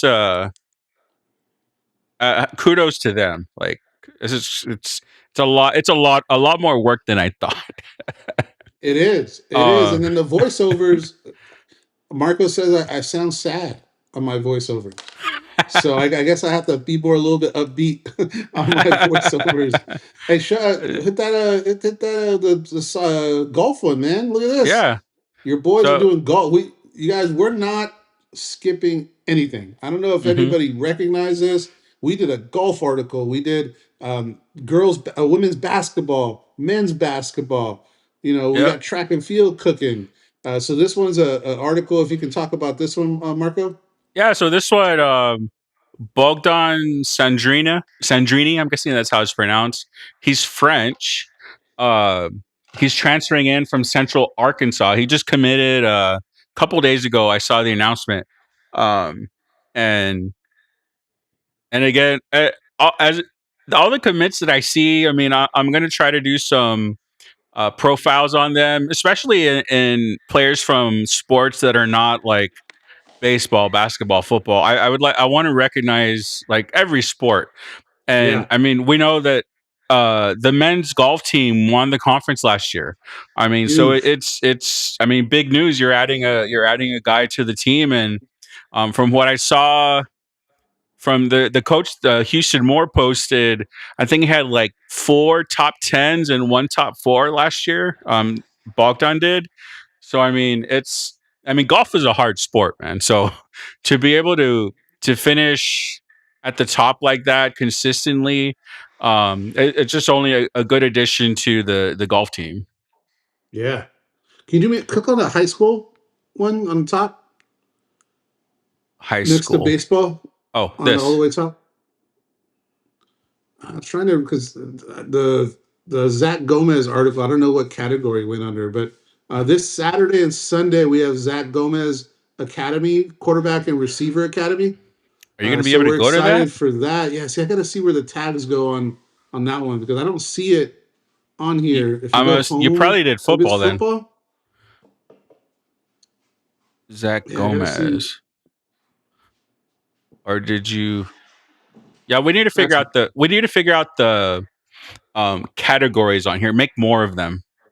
Yeah, I think that's maybe what we need to do. Yeah, because we've got is be able to see because like we're moving pretty quick, right? Yeah. And some of these like you just dropped that Aaron McGuire one. That was a really good read. If you guys women's basketball, Aaron McGuire is a returning player that Coach Lord talked about in his last press conference. So we did an article about her. And I think she was going to bring. think she was playing overseas in the summer, so she got some good experience over there. Yeah, she was playing in the 3-on-3 thing too, Oh which is yeah, pretty crazy. So that's a fun one to do, and I'm trying to really, find your article. that's my fault, man. What I was it probably didn't called? tag it. Yeah, probably. What was it called? Zach, just put Zach. See if at least I tag Zach. There There we it go. is. Oh, you Oh, put it's it under under Rio Rio Grande Grande Valley. That's my fault. I should have just put it under high schools. You put high school and then football. Yeah, I need to put Yeah. just football. What do I put? High schools, or what do I need to put next time? I would put high school and football. Oh, okay. Well, Yeah. this is a So big like, one, you guys. This yeah. weekend, we'll be out there. Are you going, Marco, or is it just me? Are you going to be able to go? I'm gonna try. I'm gonna limp my butt over there. Am I going to have to wheel you around? Nah, man, forget that. You can't push my big butt. But Zach is a really cool local quarterback trainer, and he's bringing some of the best quarterbacks in the valley and outside of the valley to a camp this weekend. And we're going to be a part of covering it. So we're going to be out there talking to the players and talking to the coaches out there. So here's the He has staff. Miles Carr, Dylan Everett, and that name sound familiar? Miles Lopez. Mr. Lopez's son Oh, will be yeah. out there. So Nice. if you go down a little bit more, we also have the coaches. So you got Mata, you got Sweeney, Kyron Lee. All those guys are going to be out there. In the bottom, go down a little bit more. There's some pictures of them on there. So Oh, there we go. excited to be out there with them and really just see the talent in the valley and see the future talent of the valley, because they're going to have some young gunslingers out there throwing the rock around. And then they're going to have some Yeah. receivers coming out Sunday. So I know Okay. that Sonny Rattler is going to be out there. We interviewed Sonny previously from Sam Benny, and we have some other receivers. Sweeney Four-Way we've interviewed, so that's pretty cool. Mata we've interviewed before. We didn't interview Alice Green. That's interesting. I'm going to reach out to that guy. That would have So been nice to interview. you never told me what time this is happening. 9 o'clock. 9 till what? I don't know the time until what time. I think it's 9 to 1. Okay. Actually, it's right there. If you click on it. Oh, there it is. Yeah, I posted on the bottom. It says 2-day camp, so it's 9 to 1 and 4 to 8 p.m. Obviously, Sunday we can't stay till 8 because we have a show to do that night. But I'll probably be there for sure Saturday, and at least at the beginning on Sunday. Yeah. So, I mean, I can't be out. I can't be out for 4 hours in the sun, but I will go as long as I can. all good. I'll be out there limping around. So we're Yeah. excited So about that for Zach Gomez. We'll be doing some content. I might go live. I don't know. See who's out there. Put the tripod on. We'll both have some go live. Yeah. microphones and see who we can interview. A lot of the I know Drayden Espinoza is going to be out there. Hassan Woolry is going to be out there. The McAllen Mac High quarterback's going to be out there. So there's a lot of really good quarterbacks working with Zach, and Zach does a really good job cultivating these kids and being able to coach them up and show them the skills needed to be able to move on and get ready for the next season. So we're excited for Zach to do that. Act Athletics has a combine coming up. I know that's Adonis, our guy that we interviewed doing that. And then Mark Lozano with the RGV Line Academy has something also going on this month. So everybody's trying to get these things in this month because next month we're rolling. Yep. It's go time, baby. So yeah. These are cool. So where's Richard Thompson Stadium? That's Sherryland. Oh, Sherryland High School. I see it right there. Okay. Yeah, it's at the high school there. For the youth camp, I went to that. It was raining, but I still went. It was fun. Yeah. Okay, so Saturday 9 to 1 and Sunday 4 to 8. Okay. Yeah, you don't have to be there the whole time. If you could just come out in the morning. I told him anything he needs as far as help, I'll try to get there early. And at least check people in or do something to help out. I can't just sit there and do nothing. So I'm going to try to, not move around that much. I'm probably going to go to the doctor tomorrow. Yeah. See what they say about this whacked out ankle I got from Ray Ray. Thanks, Ray Ray. If you're still here, you messed up my ankle even more. So. Yep, he's still there. Ray. Yeah, man, I messed it up even more. I have to go to the doctor now. It's too much. So, what else you got, Marco?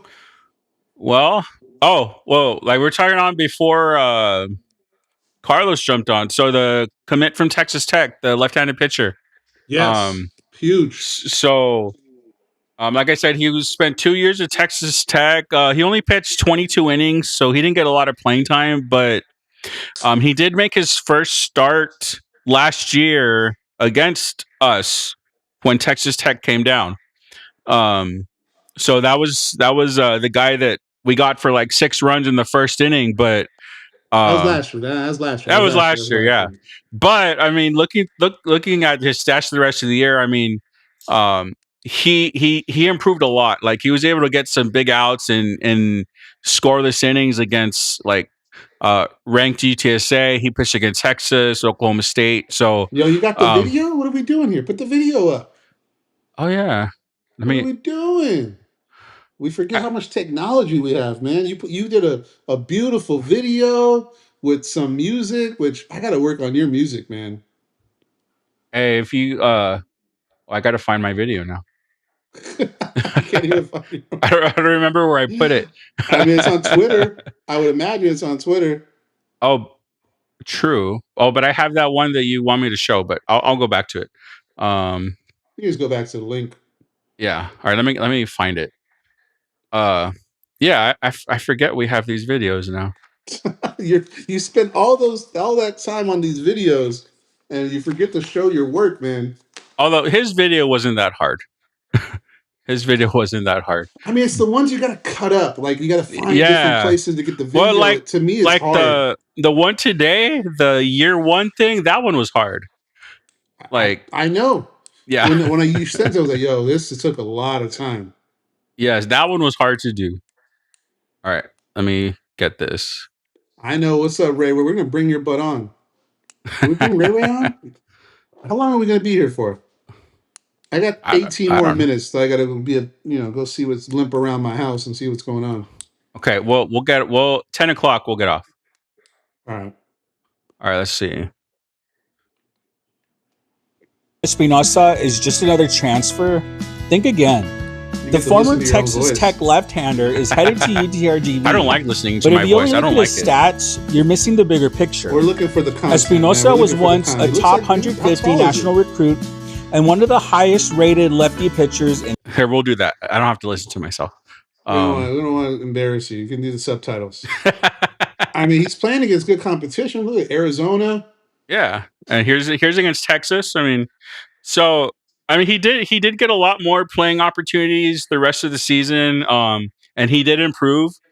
But I mean, think too. I mean, you've got your first ever collegiate start on the road against 6,000 plus people. You know, I mean, nerves are gonna kick in a bit. He was a little wild that game. He did walk some people, give some free passes, but you know, like I said, there's something that Derek Matlock sees that aside from the stats that we should be excited for. I mean, getting somebody from a big school is always good. Getting somebody that pitched against great competition is always good, right? Get him down here, give him a reset, see if he can come in, and year two. So we're not. Hopefully he's a Saturday starter. We got that's our Friday starter, right? Man, we've got some good pitchers coming in, so there's going to be some competition. What did you do on the bottom? I don't know. What is that? Oh, cool! Look at you. That's been there the whole technology. That's been there the whole episode. Really? Yeah. I'm telling you, I got the iPad. I'm waiting to buy the computer. The ticker, yeah, that's been going since 8 o'clock. I don't see it on the iPad, man. Oh, that's why I got to get the computer. But I'm waiting to get that account open. For some reason, I haven't been able to go, but I got to open up the business account and get that cracking. Mm-hmm. Well, let's before time gets too crazy, if you can bring up Chase Leonard's highlights, man, because Chase is a guy that just committed and 2027 pickup. Yeah, big pickup. So we had obviously the other guys that committed, but this guy right here, I love his number. He's number 89. Oh, okay. But his film, the defensive tackle, quick, He's inside just out with the fast. Yeah. stump, right? He's a mover, man, and he's a powerful kid. Look at him, he's dancing. I didn't even notice the dance. He's gonna like it here with our music, man. Man, look how big he looks, man. He just Look at that runs through Faca hands everybody. on the center. Yeah. Let's see what we got. Oh, that's just athleticism. Mm-hmm. Track down the screen pass. He caught the As a screen, went back. 300-pounder. Yep. Man, dude is fast. Man, he's athletic. Yeah. And the guys that we signed in the last month are all going into their senior year, and I guarantee you they're going to get more offers. So Yeah. the recruiting is not done with this dude. This dude right here is going to get offers. He had offers from Lamar and Wyoming so far. Mm-hmm. And he committed to UTRGV before his senior year. He didn't want to wait. He was all about it. He loved it. And it's somebody that we should look at that. Just excited. That's a bull rush showing his power. Good hands. I had Adonis from Athletics take a look at some tape. So I'm going to need your help to do the voiceover with the highlights on top this week. Okay. So I got to figure out how to do that. But he broke down these guys' tape, and he really liked this guy. Yeah. So we're going to talk about that. Adonis is a lineman trainer here in the Valley that played, in college, and we actually interviewed him. A really cool dude and a good coach, and he analyzed some tape for us. So we're going to break that out. But this guy's impressive. And just to me, the quickness for that big of a dude, 6'2", 305. Mm-hmm. The guy should not be moving that quick. No, it's. I mean, the scary thing is if he notices that on the film, other teams are going to notice that, and just hopefully we can keep him. That the recruiting is not over, man. All of these guys that we signed, they're all going to get more offers. All of them. You know, we got the guys. Jacobs came and signed with us. We got the other guys that signed, and I don't think we got the running back that signed. We got Ty Bush that signed. The running back has the best name, The Truth. Oh yeah, that's a good one. That's a great name, nickname, The Truth. So all these guys that we signed, they're all going to get more offers. Yeah. Oh, he's a fullback right here. Look at this. Oh yeah. It looks like it's a power. What is this? It's Oh. He's blocking. Kick out block by our guy. Is he gonna dance? Is he gonna dance? Come on, man. Dance. I want to see him. I want to see him as a tight end, man. Hey, you never know. Look at that. Get off me. Guy tried to take out his legs, fights it off, comes down the line and gets a tackle. Got a JJ Watt kid right here. Yeah, it's a big pickup, man. I'm telling you. Obviously, we want the commitment, right? The goal is to get the commitment, but like it's not official. The commitment. It's not official. Yeah, that's the thing with like with the juniors. It's not official, and they can't sign anything. So no, they're gonna go on trips. Yeah. Right? Like who's gonna turn away a free trip? Mm-hmm. If you're a high school kid, they're gonna make you feel special. You're going to go on more trips. Now, if he comes out and says, I'm going on any more trips, this is it, shut down, the house is closed, that would be insane. But man, look at that. That's a big dude. He's going against another prospect there. That guy wasn't no slouch. Yep. Mm-hmm. 67's a big dude. So he's not going against, and he plays in a good conference in a 7-1-3. So okay, there he is again as a fullback. Yeah. Oh, he's got the ball. Oh, he's got the ball. I didn't see this one. He's rumbling. He's tumbling. Man, this guy, I didn't see these offensive highlights. And he just that's quick. That guy missed the block, but still to get around that and find the ball. Oh, another offense. Yeah. Looks like what on the one? They're on the goal. Oh, a tush push. Oh, Tush push. That's not the push. The tush push. It's close enough. It's close enough. That's like the tush tackle. So that was cool to watch. So we're excited about him, and I messaged him and told him that MacBook Neo. What are you trying to say? Is that the good one? I was told not to get that one. I don't know. Is that good enough for me, Ray? Because I told the you MacBook Pro, the old one, is the one I'm looking at. I told you if you can find a good priced M2 and MacBook Pro M2, that would be. They're all like $1,000. The one I found was a MacBook Pro M1, 16 gig, 256 whatever. But the one I told you to get was a 1 terabyte, right? Yeah, that's still an option. So I'm gonna probably pick that up this week. Yeah, like mine is an M2, but I've had it for maybe like 3 years now. But I mean, drop on it though, like 1,500. I don't remember, but I mean it's definitely been worth it. I use it for everything.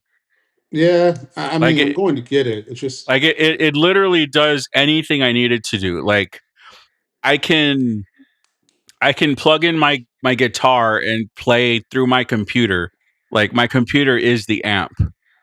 What? Yeah, there's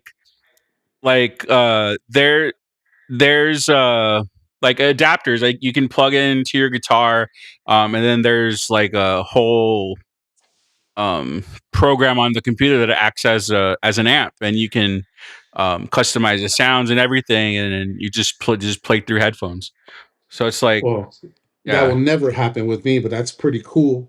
Yeah, like this computer literally will do anything you need it to do. I'll try to find an M2 under $700, but I don't think I'm going to be able to.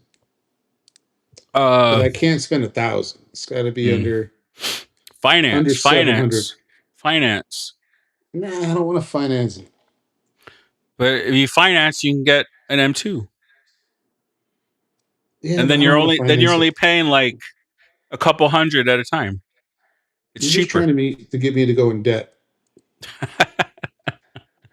You're not wrong. Yeah.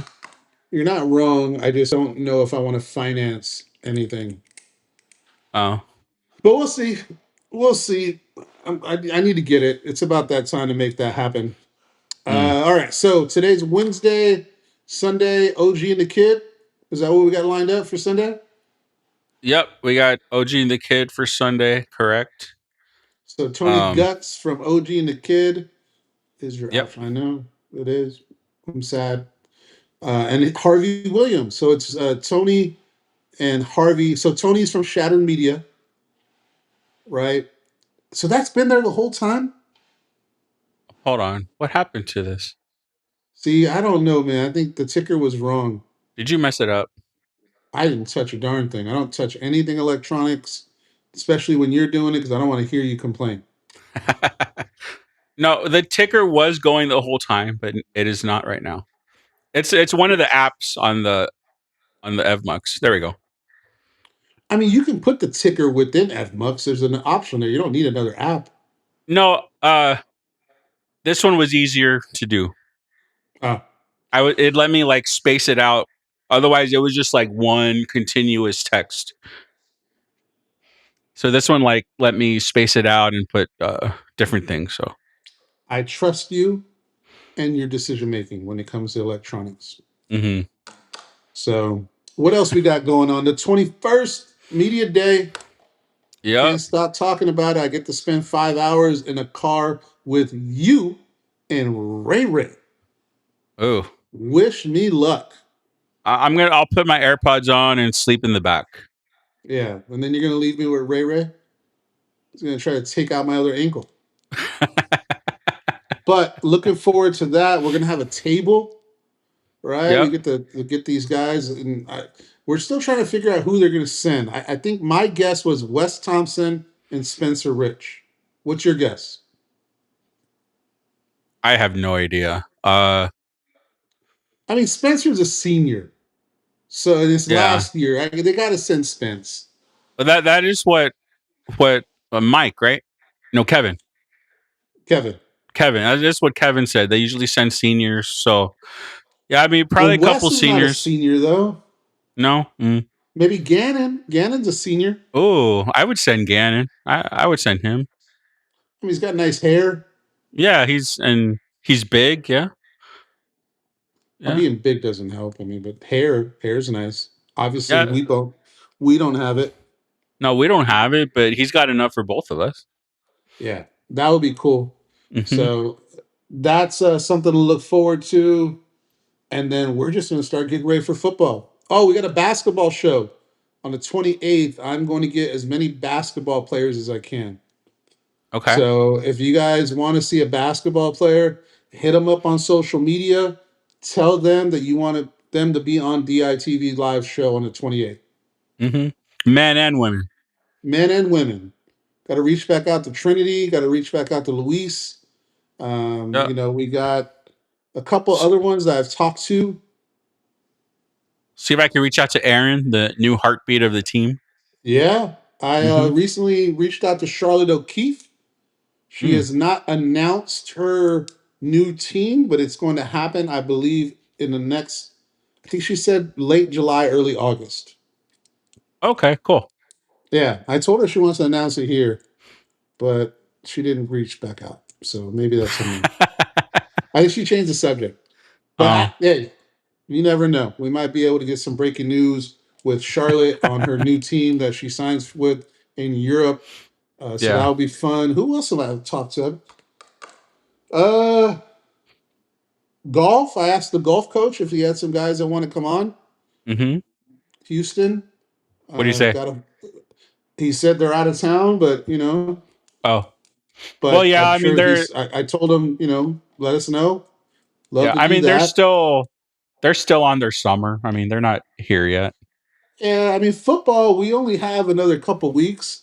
I don't know if we're going to do another one. I know Merrick Wojno had mentioned. I talked to him a little bit. He said he's willing to come on. I mean, we can probably do another football interview show.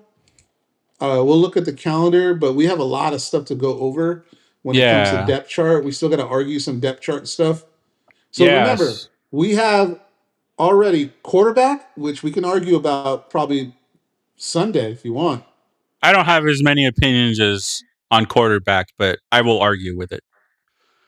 There's always a reason to argue. You argue with me all the time. I'll make up a reason to argue. Of course you will. I got you. I got you. You want running back tomorrow? Just before Sunday, so we can talk about a Sunday. All right. Well, it's definitely going to happen before Sunday. Yeah. So what else we got? Let's see. I don't know. So we're real busy for the next 2 weeks when it comes to stuff. So what have we done already? I did the year 2 article, right? And then the position breakdowns is part 2 of that series, and then we did the power rankings. That was also part 3 of that. So the last thing we got, once you're done with that, we've got the depth chart. So once you're done with all of your articles, then we'll be talking our thoughts, who we think is going to be the starter. We're going to put out our what we think is going to be the depth chart, and we'll be able to talk about that. Yeah, and then we're also going to come up with one promotion for RGV Tours. Oh yeah, because we got some stuff that we can give away to you guys. Some away games going on. We want to give something away. So we'll figure out something fun to be able to do as a promotion on how you can get qualified to win the promotion. Yeah. And then the big one too, I don't know, it's $500 gift certificate off of their charter bus service. Yeah, I mean, that's a big one, man. Yeah, I mean, if you're an athletic department, a fine arts department, you're hurting for money. I mean, $500 off of a trip is definitely good. So that's a good one. I don't think we mentioned everything, but like some of the stuff that we can also give out. Some Vipers tickets. We got he did mention that. Also, the corral. We got the corral. The corral at the baseball games. Maybe we can have a DITV night one day and get Miguel out there. Get that corral over there going. Ray can come out. Yep. I'm gonna Tanya Harding that fool. and we'll talk to whoever's in right field. Maybe it'll be Matt. You never know, or Cutter. I don't know. Hey, we got one of these freshmen are gonna pop. So hey, one thing I did want to mention about Cutter. I don't think I ever said it, but I remembered it while we were talking with Carlos. Cutter, even though he was recruited as an outfielder, he won, or he was selected as an all-state catcher his junior year. Really? Yeah. When that guy can do it all, man, because he's got nice hair. The guy can play all the positions. Yeah. You know, he gets all the fun, if you know what I mean. Like, you know, the guy can do everything. Yeah, when we were going before the year, we're gonna have some predictions about these freshmen and transfers. Oh yeah, like we're gonna get some news out of fall baseball. I mean, we'll be able to get to see some of that. I might reach out to somebody and see if any fall practices are like we can go watch. Do they do those? Oh yeah, there's I mean, fall is all baseball. I mean, it's do they do open practices? Well, that's what I want to reach out and ask. Like, are they open? Like, can we go? I mean, why can't we put a chair in the outfield and just watch? Like, what are they going to do? Kick us out? True, but we don't even know when they are. So I don't care. We'll stay there all day. I'll get the laptop going. I'll do work. Yeah, I mean, but football did announce a open practice August 6th here in Brownsville, so close to the hood here. So they're doing an open practice plus a youth clinic after. Oh, okay. So I'll definitely be going to that and getting some footage on there. There are volleyball camps going on, basketball camps going on. So if you're a parent that you want to get your kids involved in some camps, there's stuff going on right now. This week and the next week coming forward. So reach out or not reach out, but not to us. We have no idea as far as how to get signed up, but it's on our social media. I think women's soccer also has a camp. They do. So, well, the basketball practices, are those closed? Yeah. They are? Yeah. Okay. They are closed. They don't open. What about the football practices? They're closed. Okay. So then that open practice is the best opportunity we're going to have. Yeah. So then, no, I'm just thinking then the baseball ones are probably closed also. They probably are, but yeah, the VPC is right behind the field, and True. you can drive around the VPC. Like so, if we might be the only people looking for baseball practice. I don't think anybody's Probably. ever. So think about this: what if nobody's ever tried to go to a practice, and they've been open the whole time? That's true. You know, I'm just gonna message Matlock. I'm just gonna go. You know, are you? How many players have we interviewed, man? You don't think one of them will tell us what time our practice is? True. We could just ask them. Yeah. Yeah. Let's. Okay. Forget all this. You know, we'll just ask them. Yeah. We'll just ask the players. Yeah, we'll just ask them. Okay. I've got some comfortable chairs, man. I'll bring my freaking rocking chair made for the big boys. And then I'll bring the sunflower seeds. And is it, when do they start practice? I don't know, but I know fall. I don't know when they start, but like all fall they're playing. I can just fall ball? Yeah. Where do they play? Well, they play amongst themselves. Oh, that's what it is. Yeah.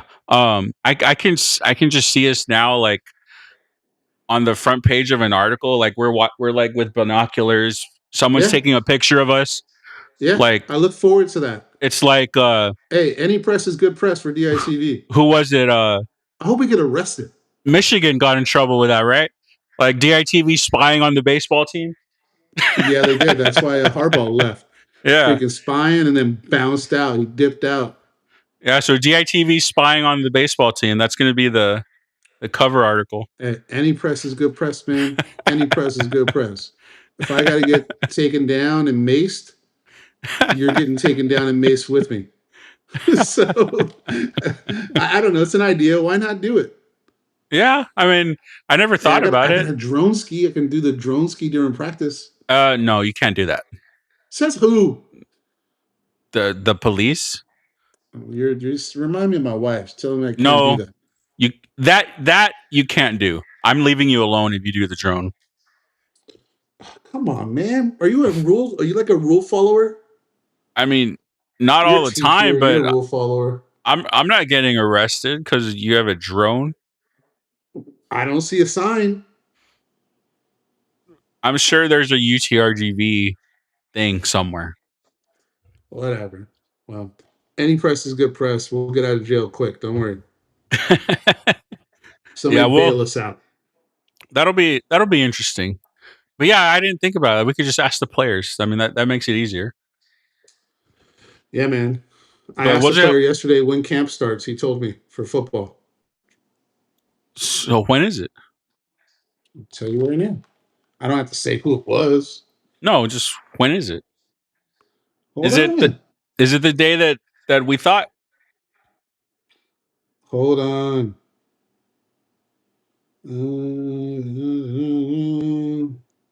July 29th. I'll say it. Okay, so Wednesday. Okay. I think we did think the 29th because we thought the third week, a month is the first game. We thought a month. It's a month. So 1 month, 29th to 29th. Yeah, So yeah, that's what we thought. Good, cool. Dude, that's what? Today's the 8th? That's 3 weeks. Holy moly, Dad. It's about to be on. Yep. 3 weeks until fall camp, and then 2.5 weeks until I go see AC/DC. Yeah. So if anybody didn't know, Marco is like a Slayer, like crazy rock guy. Metal. Is that what it's called? All I heard when you were driving was, oh. and then there would be like a regular voice, like, thank you for listening. Yeah. Yeah. I don't. You made me wake up to that music. That's the worst thing you can do is you're sleeping like an angel, and you wake up to, and then automatically you just start going like this. Yeah. Well. So. I mean, and it was 3 in the freaking morning, man. I had to stay awake somehow. The car was driving itself. It wouldn't let me sleep. It made me touch the wheel. Oh, you're doing it wrong. I didn't have to do that. Oh. Did you do cruise control or self-drive? Well, self-drive. Because when you self-drive, you just have to keep your eyes up. Yeah, but you never have to touch the wheel. But if you fall asleep, your eyes are closed. You're talking about something else. Dude, I almost got in an accident today. I was going down, a rural road to the property over there, and the dude looked at me, and he pulls in front of me, and then not only does it pull in front of me, I'm not even in the right hand lane. I'm in the left hand lane. Instead of going straight, he swerves over to the other lane, like I'm gonna miss him if he swerves over to the lane I'm in. So the wife was not happy, and we almost took an L. And this was before the leg injury. Okay. So it was like, then I got injured. Yeah. But the RV is clean. We cleaned out the RV. I tested the water. The water's working. So the 2 RVs that we own and the house are ready. Well, the house is already rented. The RVs I'm gonna probably rent out. Okay. Try to make some cash money, man. Yeah. That's I need that too. So. We all need that, man. I haven't bought shoes in 2 years. Shoes are important. That's probably why your ankles are messed up. I got the same shoes. I don't, I work from home. I wear sandals. I don't wear these shoes ever, so they're not old. I used to buy shoes like once a month. Once a month? Yeah, dog. I had a problem. I wouldn't say once a month. There was like 5 pairs of shoes a year. So 5 or once 6. every 2 months. Okay. Okay, maybe 7. Yeah, like 7 pairs a year. I get like one a year. What's your favorite pair of shoe in your closet right now? Shoes. And we're 10 minutes over. We always do this. And still, more people. There's 60 people here. I'm telling you, people like listening. I think it's just it's late. It's 10 o'clock. What's Well, in your closet right now? What's your favorite pair of shoes? well, I don't keep my shoes in my closet, but What kind of animal are you? Where do you keep your shoes? wherever I take them off. Are you serious? Yeah. You're that guy. It's usually right next to the bed, so they're not like everywhere. But Under Armour shoes. That's what I like to wear. Well, that tells me a lot about your shoe game. It means it sucks. But I have You know who like, wears Under Armour? I don't know. UTRGV people, and that's it, because they have to. I went to UTRGV. What you weren't on the sports team that had to wear Under Armour? Why are you wearing those bad shoes? They're good shoes. That's why. No.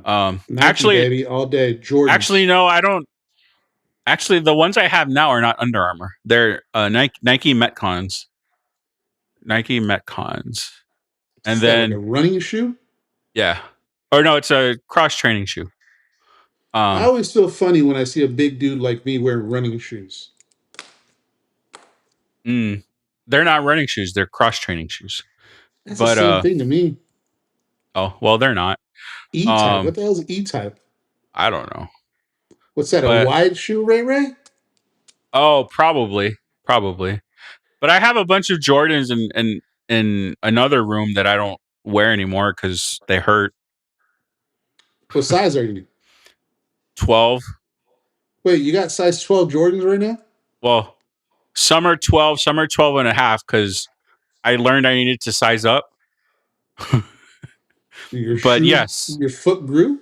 No, but the Jordans, they fit small for me, so I had to go up half a size. So are these old Jordans, new Jordans? What kind of Jordans are these? No, they're not. They're not old. Like, they're a couple years. I might have to go steal your Jordans. I'll sell them to you. What type of Jordans you got? I mean, they're not great ones. You got the 3s? The 4? Okay, hold on. They're just one. Hold on. Before you say anything, I am 95% sure you're talking about Team Jordans, you loser. What? Team Jordans, not real Jordans. They're Air Jordan 1s. Oh, okay. Now we're talking. Yeah. What I'm saying that you probably were talking about the ones that aren't even like Jordan 1 through 20 whatever. Like they're the ones that the teams wear, the fake, like the not cool ones. Oh, no, they're 1s. Oh, yeah, I did see your shoe game. You got some shoes. I remember seeing that. When? So you have Jordans, and the first thing you told me was Under Armour? Well, I don't wear them. Then why give them up? Give them to me. Well, I'll sell them. You stunk them up already. There should be a significant discount. I wear them when I need to like dress up for something. They're like my dress shoes. That's pretty fresh. Gotta give you that one. They're like my dress shoes. Wear with some slacks? Yeah.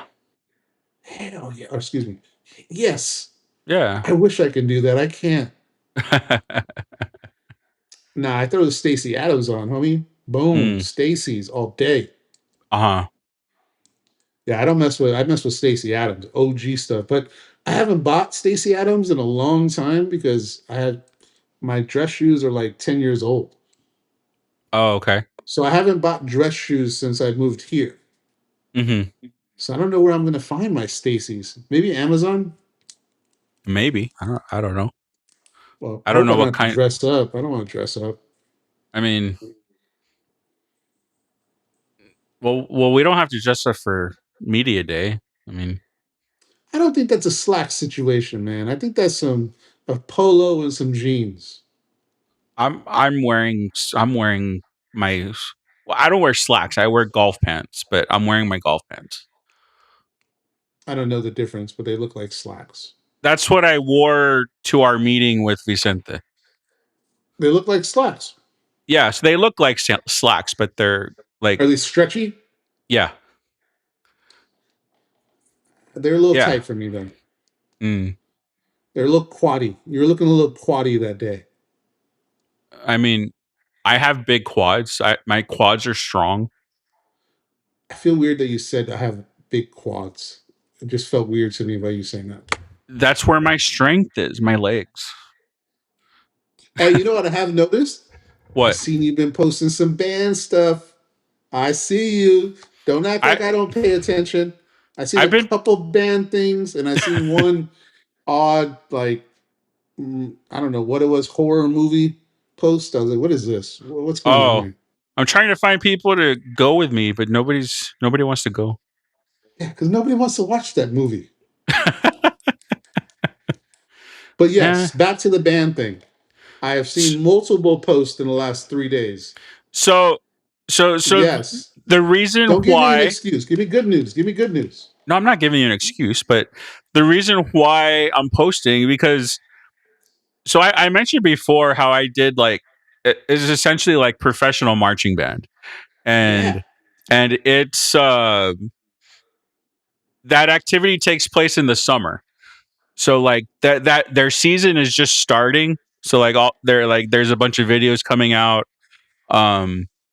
So yeah, the season for that runs from like now and until like mid-August. They have their championships in like August 10th, 12th, somewhere around there.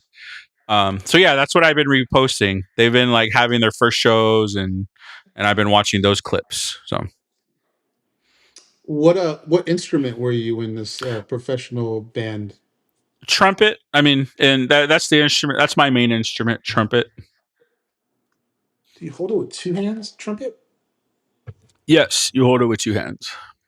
Is that why you do that thing with your finger? No. Or is that something else? That's just my hands feel weird, so like I have to do something, and I don't know. That's just that has nothing to do with that. I thought it was because of the music stuff. No, that's just like a thing. I don't know. Oh, just whatever. So trumpet, huh? Yep, trumpet. I had you as a tuba player for some reason.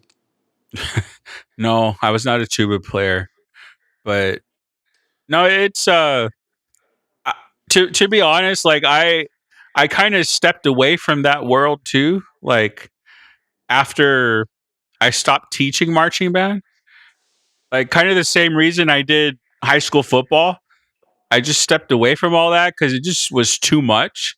Like I got like just overwhelmed by all of it. Have we talked about band on a show? No, we haven't, huh? No, I know I don't me and you think have so. talked about it. I don't think on the show, no. Well, we should probably talk about it a little bit. I'll talk about it a little bit. I mean, we're already 18 minutes over.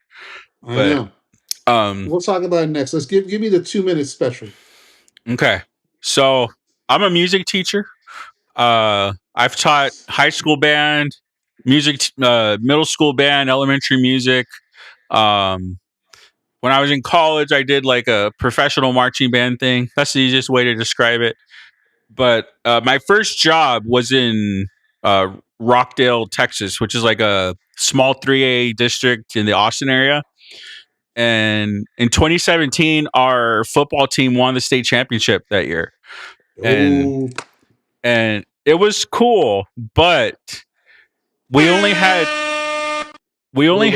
2 Fridays off the whole fall semester.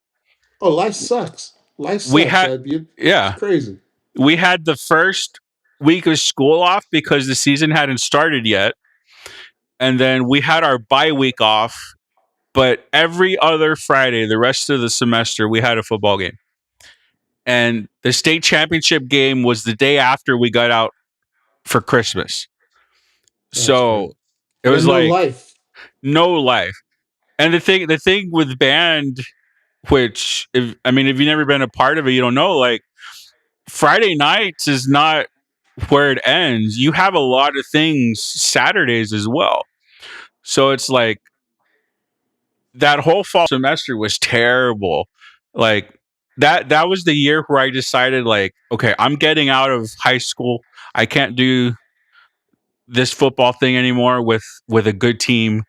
I can't do The good team. I can't Find a school team sucks. I know I can't do this whole band thing. It just got too much, man.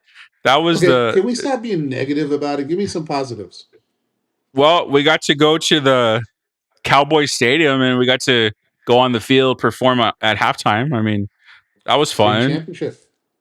Yeah, I got a bunch of pictures on my phone from it. Like, it was fun. The whole process of it was fun. It was just too much time. That was the only thing. That was the thing I didn't like about it. I'm glad you told that story. I was actually not asking about that. I was asking about the professional drum band thing. Well, I'm cool with you saying about teaching because I think that's cool. Well, you got to be clear. I know I'm not very clear. Anyways, so where do you find a professional band drill team at? The closest one is San Antonio. Is that who you used to roll with? That's the one that I was a part of, yeah. How often do you have to go practice that? So the seasons are in the summer. They usually have their audition camps like in November. November and December is usually when you go 1 weekend a month, like, to audition, and then once you get signed for it, like they offer you a contract and all that, and then you go like once a month to wherever your group is, and you go and practice, and basically just kind of learning music, all that stuff, and then you move in like late May, early June. You do like a spring training thing where you're practicing like 12, 14 hours a day for like 2-3 weeks. And then you go on tour. You travel the country and do shows and compete. Yep. How much money you get? Oh, you don't get paid for it. That's the bad part. But you pay to do it. But like a professional marching band is the easiest way to describe it. But like, no, you don't get paid, unfortunately. Let me see. How long would you have to train now to be performance ready? I could not be. No, you can't. It is impossible. I would not be able to. Like there's age minimums and limits for this. So it's from 17 to 22. Like those are the ages where you can do it. But like, oh, so you're washed. Oh yeah.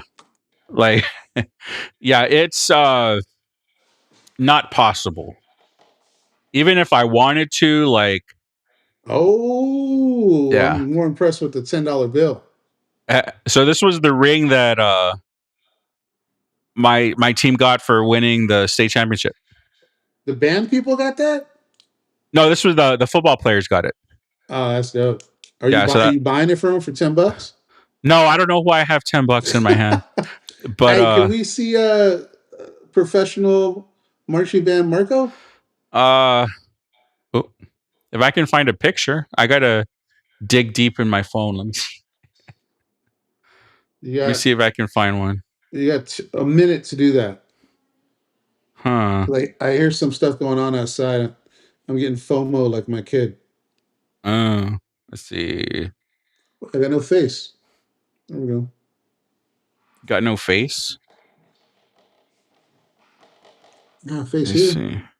Oh, I gotta tell you about this idea that I spoke to somebody about today. Okay, actually, I'll do it offline because it's a pretty good idea. Oh, okay. And I think we're gonna do it. Okay. Let me see. Something to spice up a game day. I'm still looking. But Here is a picture. Did you have like the chin strap on your mouth, like on Drumline? Yeah. So Hell that's a yeah, that's picture fucking. from the game. Well, like warm up and stuff from the game. That's cool. Yeah. I'm still. Hmm. Now, I'm was the still band looking. good? Yeah, we were good. Like competition good? Yeah, we my last year there, we almost made state. We were like a couple places away. That's dope. I can't find any pictures of me. How convenient. You want a picture of me? I'll be like the Indiana coach. Google me. Like Signetti. Is it Stignetti? I don't know how to pronounce it. Signetti, I think. Is it? I think Hey, are so. we going to talk like regular sports? Is that our plan? That would be kind of fun. I mean, if we want to. But but you don't follow a lot of sports, so huh? I follow baseball. Yeah, but that's not till the end of the year, man. Do you Baseball's follow? right now. Oh, I don't even Ma- follow baseball like that. Major League Oh, Baseball's right now. UTRGV, man, that's what I follow. I mean, I like the Dodgers, but I don't have to Um, worry about it because they're going to be good, and I'll just see them in the playoffs. You know why? Because they're good. I mean, Are the Astros even around? yeah. Do they play at Minute Not Made Park? You get it? No, they don't play there. You get it? They don't play there. Hey, let me get some music, man. Hold on, that was a funny one. But they don't play there. They don't play at Minute Maid Park anymore? No. Is that the old stadium? There's me and Lance Berkman when he came to UTRGV. That's why did he come here for? He was the Houston Christian coach. Was he? Yeah. No wonder why you like him so much. He took a picture with you. He was my favorite player growing up. But he Michael, was the well before Houston Christian became Houston Christian, they were Houston Baptist. Oh. And like so 2 years before they joined the Southland, I think he was the coach at Houston Christian. And then now he's at Rice, I think, with David Pierce on his staff over there. I used to like him when he was playing. Yeah. What did you say to get that picture? Did you say, "Hey, Lance, can I get a picture?"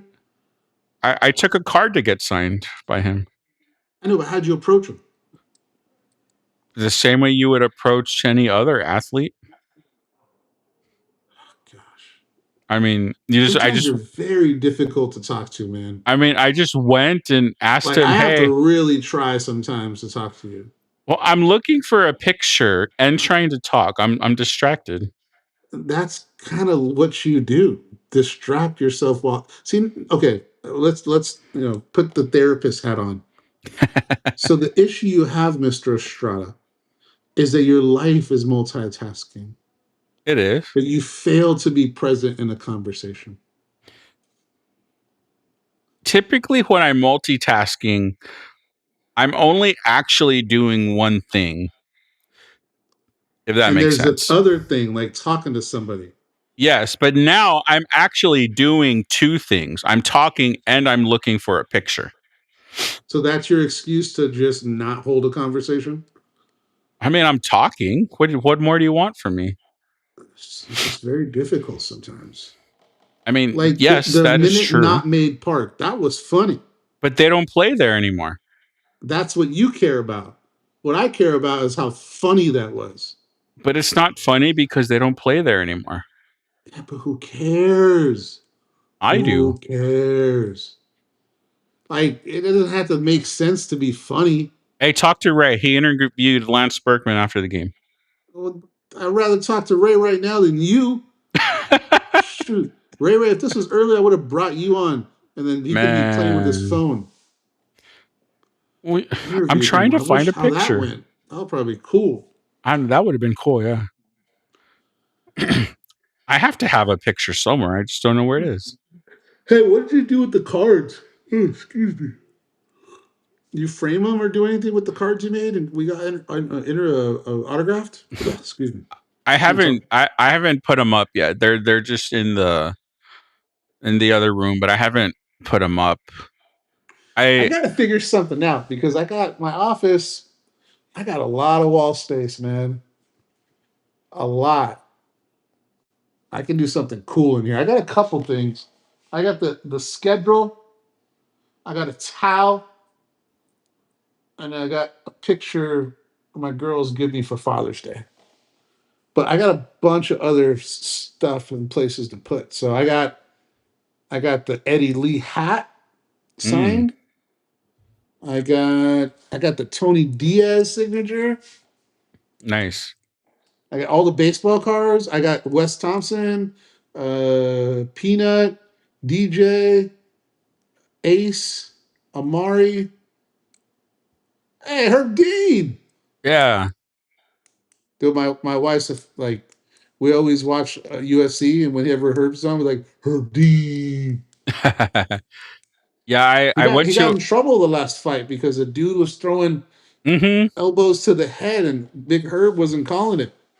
Yeah, like Herb Dean, babe. See, the I wife's went Herb to Dean. I went to a UFC fight in Austin when I lived up there, and he was like taking pictures with like a bunch of people like between fights. So I just went over and got a picture. I like Herb Dean. For some reason, I feel comfortable when he's in the ring. Yeah, he seemed really cool. Like He was I a mean, fighter, Dad, back in the day. Yeah. I don't know if he's still a fighter, but he was. Probably not anymore, but I mean, yeah, that was I think fun. for a while he was. As he was refereeing, he was also a fighter, but he hung it up. Hey, you don't watch it? McGregor fights this weekend. He's still going. Yeah, man. I hope he gets knocked down. When that fight I went to was a fight. It was a fight night in Austin, and it was Cowboy Cerrone was the main event. Yo, how did you do that? Did you screen share? No, I made a new layer. Ah, that's what it was. I was like, Yeah. you did that quick. And then I deleted the layer. So. Cowboy Cerrone, he used to have that YouTube show about his ranch. Oh yeah, that was a fun show. He was like, I stopped fighting, but I just juiced up. I'm just swole. And he was swole. Yeah.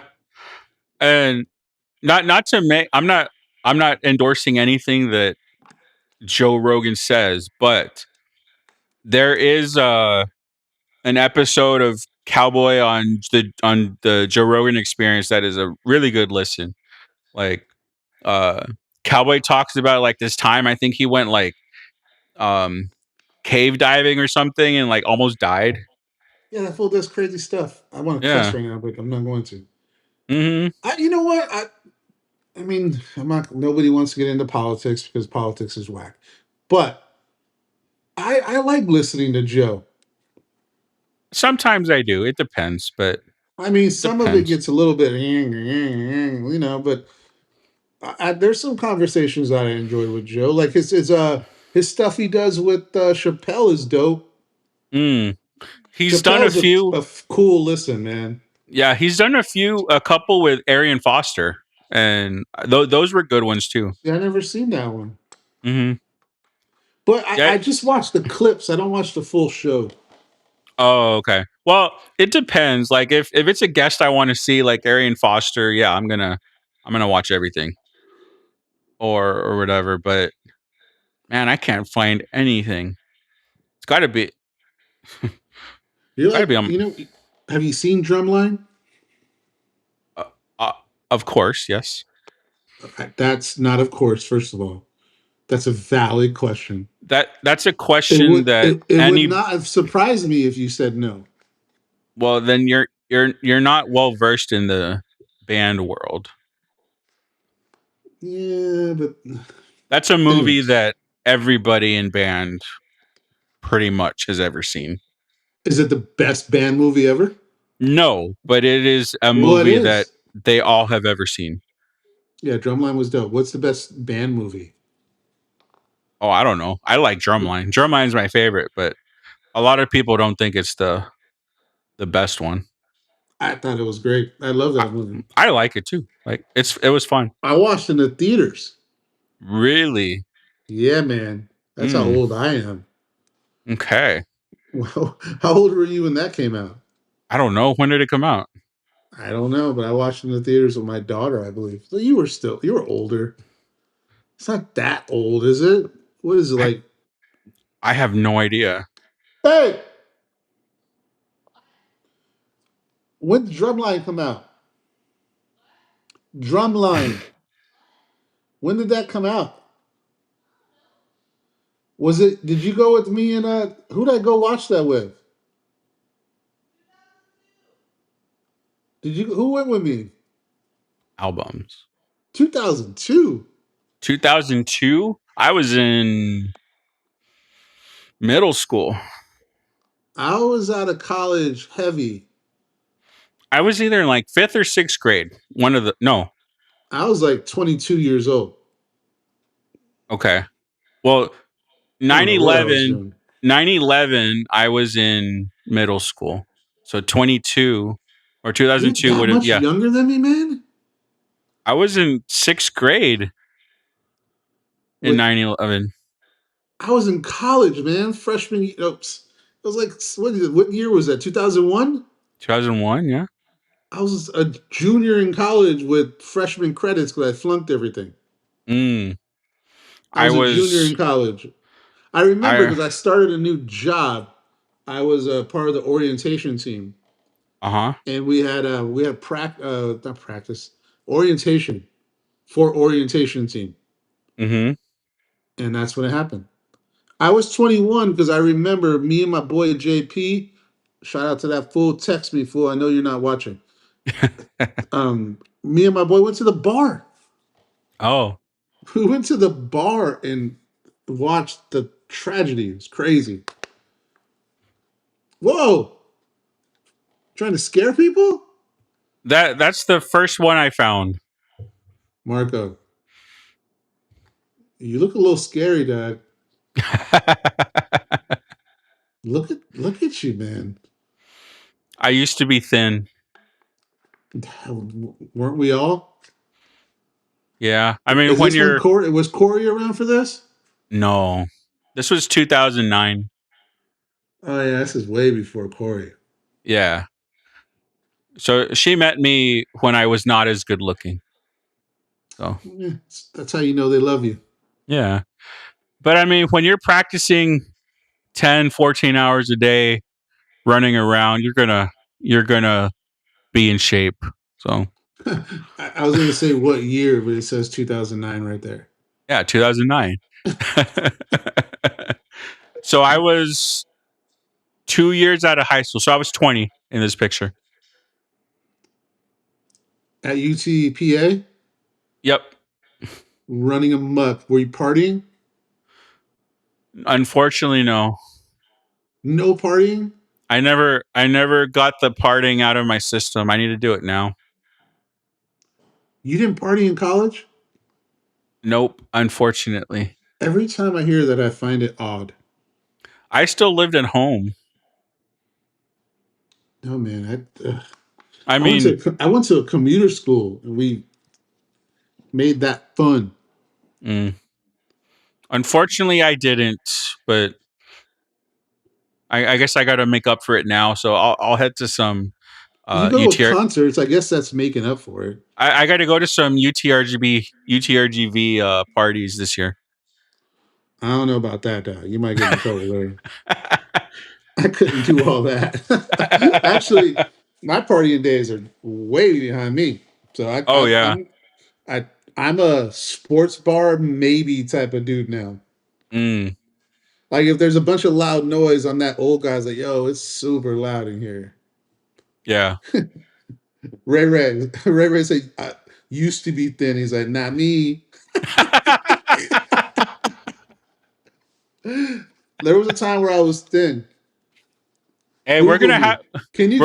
You could Google me. I could. Me. Okay. Yeah, this. All right, so now I'm like we're gonna talk about me, so I got to stay on.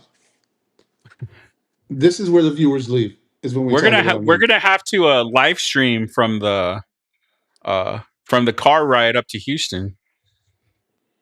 That's unhealthy for people to watch. I'll You're be gonna I'll listen to be Ray Ray and you. no, I'll be in the back. Who's It's gonna gonna be argue? you and Ray. Who's gonna argue more? Am I gonna argue with you more or with Ray Ray more? Obviously with me. I don't know, man. Ray Ray likes banter. True. I spent 30 minutes with him, I think, before he broke my ankle. And dude, the guy we were arguing respectfully, like you know how I argue with you. Yeah. DITV after dark. There we go. No. Just put my name and put Carlsbad. Oh, okay. Carlsbad. And then put shot put. That's probably what you'll do. Okay. Well, I found one, but it wasn't that. It wasn't shot yet? This one. Uh-oh. What did you find? Woo! Look at that stallion, buddy. Woo! Woo! It's looking sultry, son. You look like Woo-wee. you're trying to scare somebody. I'm in the vault right there, man. There's millions of dollars around me in that vault. And I'm like, yo, this is regular. That's funny. I forgot about LinkedIn. You know what's funny? That what- is my, you know what, on Microsoft Teams, you have to have a profile pic, right? Yeah. So I have that top portion as my profile pic. Mm. And then I jump on looking raggedy like this. You're like, well, what happened to that guy? It's like, right? You don't look like that guy. I was like, nah, man, that was years ago. Carlsbad. That's the hood, Okay. baby. I think I found one.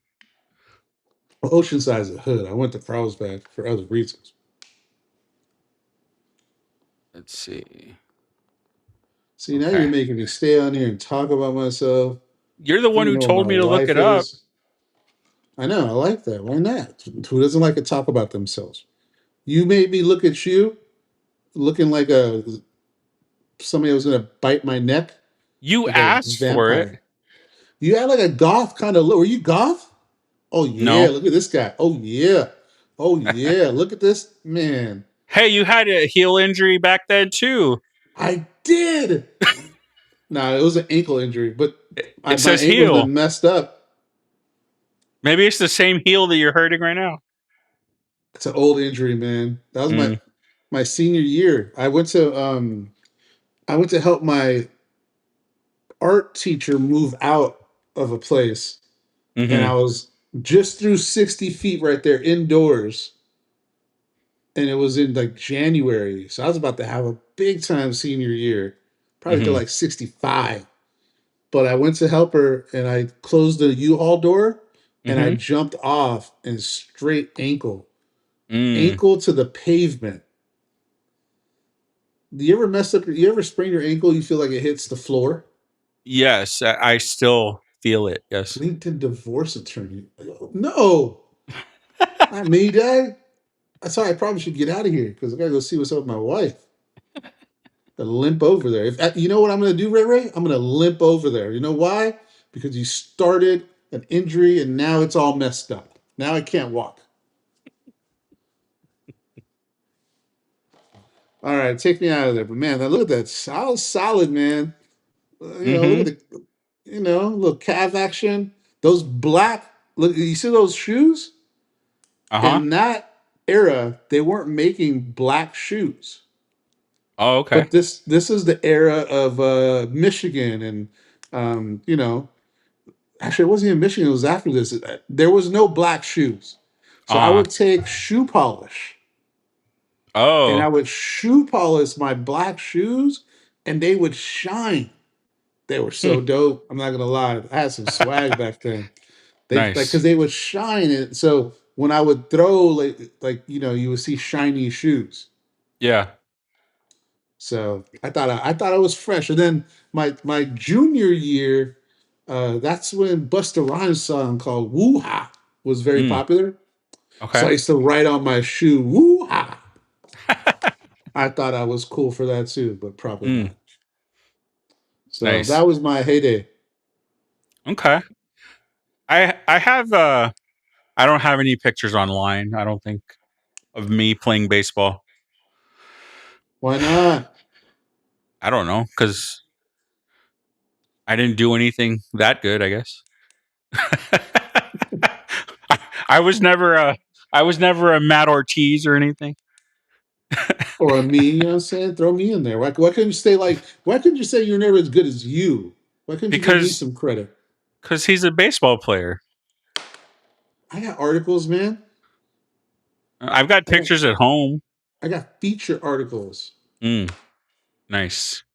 and the AI wasn't around at that time, so help. They had to actually ask me questions and write down in their yellow book.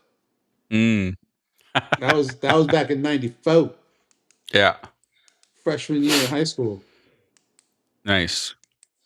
So Mm, glory days. Had to re up on the cologne. okay. Spice, yeah. Cremo cologne, little Walmart special. I mine is There's one. from mine's from Bath and Body Works. You see it, Mm, kind of. Vincent? Yeah, I see it. He's got no arms. Well, that's why he can't pitch. Dude. I was like, am I gonna throw him away because his arms are gone? I was like, nah, it looks better. Who was that? That was Kenley Jansen. It was. I watched him Oh, pitch a couple times. I mean, I got the Kobe one though. Hold up. the Astros walked him off in the World Series, so that's cool. Oh, what happened? That was you. I'm not touching it. Do I got to do something? I don't know. Did you touch something? I don't know. See my, Okay. my boy down here? Oh, okay. There we go.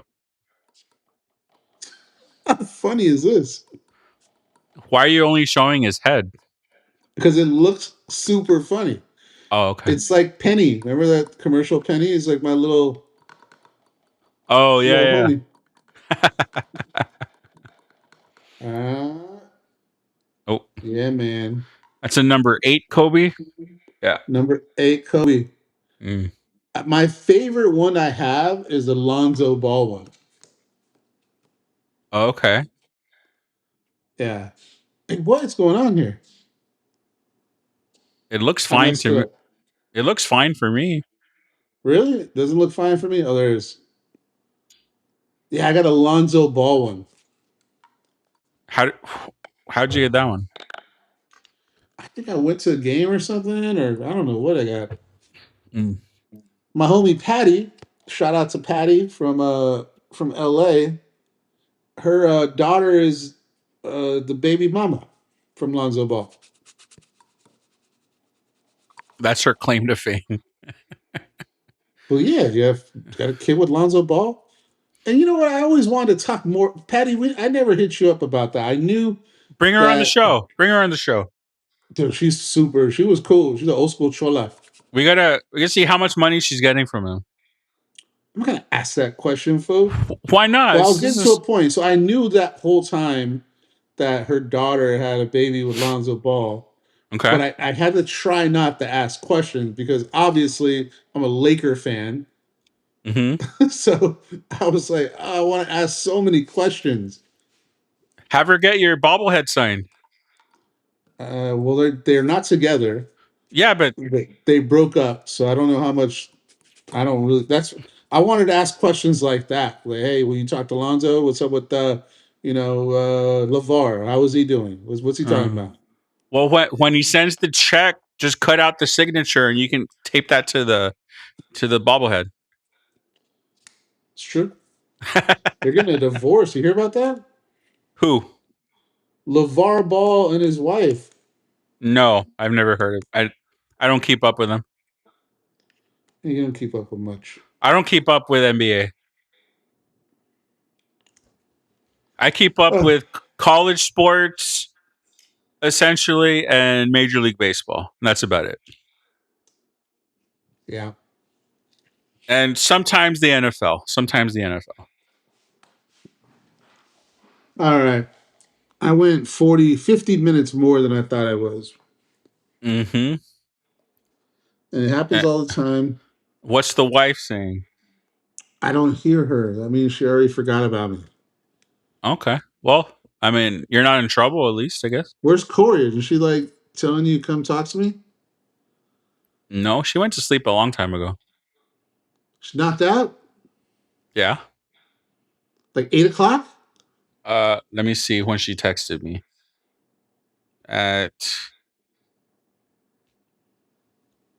9 o'clock. That's not a bad time. I mean, 9:30, I'm tired already. Like, I'm super tired right now. But I'm not going to be able to go to sleep. We're back to DITV After Dark. There we go. Yeah, Ray. Hey. I would stay on for Ray. Why don't you tell Ray to jump on with you? Because I want to go to bed. I have a class in the morning. Me too. I have a class in the morning. Hey, I gotta go to the doctor, so I gotta figure that out. If we end up going to an Astros game when we're there in Houston, we'll have to we can live stream from there. I think they play, don't they? Monday? Yeah, they're playing while we're there. Another guy hit me. I forgot about that too. There's a coaches clinic at the same time. A big one. Yeah, well that the media day is like going on with some other convention thing. It's a coaching's clinic. Uh-huh. It's a big one. One of the coaches down here is going to be there. Which one? Or you can't say? I don't know if I can say. High school? College? What? He's not even a coach, but he's like he knows I guess I can't. Is it bad? It's not bad if I say it. I don't know. Biggie? The homie Biggie? He's still alive? That Biggie fool. There's a coach's clinic, and I think it's the same time. Okay. So if it's the same time, he talked about the Astros game. Yeah, well, so he's gonna go. Maybe we go hang out with him. Yeah, if we go, it's got what, Monday night, right? That's when we're gonna be there. I don't know, man. That's a lot of walking for the Kinkle. I'm not even being lying. I'm not lying. Well, I don't even know how far the Airbnb is from the stadium, so I don't want to do all that. Let's find something else to do. I mean, I'll take an Uber. I'll take an Uber to the game if I want to go. We're supposed to be socializing, man. I'm gonna go to the hotel bar and then see what's cracking at the bar at the hotel. See, you're the social person. You do that. I'll go to the game. So you're gonna leave me? You're not gonna be my wingman? You're gonna be with Ray. Oh yeah, Ray. Yeah. Ray, you want to go have some drinks at the hotel lobby? I can't even drink. So well, that's easier. That means you can drive. We're going I'll bring Kobe with me. What hotel lobby? We're staying at an Airbnb. We're gonna go to the hotel lobby. You know, anybody can go to a hotel lobby bar. Well, yeah. Look, I meant to get him off the screen, but he's still on the screen. So if we're going downtown anyway, then I'll just go to the game. Okay, you want to go to the game? Go to the game, man. I do want to go to the game. I don't want to go to the game. No baseball game. You gotta go for real? You gotta hang out with Biggie, yeah. Well, Biggie might want to go to the game. Well, yeah, of course I want to go to an Astros game. Why would I not? It's a lot of reasons why not. They're not very good. Yeah, they are. Ray says sucking. No, not anymore. See, how do you wheel me back in? Talking about leaving 10 minutes ago. Ray said Pluckers. He wants to go to Fluckers? Pluckers. Fluckers is a sports bar. Pluckers is a wing restaurant. Yeah. A what? Wings. I thought you said wing restaurant. wings restaurant. Hey, now you're confusing. Now I know I'm getting tired because.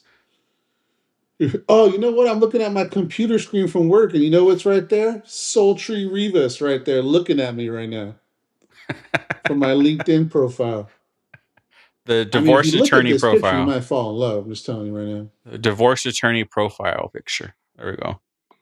That's kind of funny. That's a good comment, Ray Ray. I got to call it what it is. That was a funny comment. I'm not a fan of Pluckers, so if you go to Pluckers, I don't want to go, Ray. I At don't like all? it. I don't like Pluckers. It's like, it's okay, but it's not like my favorite wing place. Yeah, I don't know. I don't know what we're doing, but I don't know if I can go to an Astros game. I got to see what's up with this foot, ankle, whatever it is. Well, it'll be sorted out by then. You got a couple weeks. So.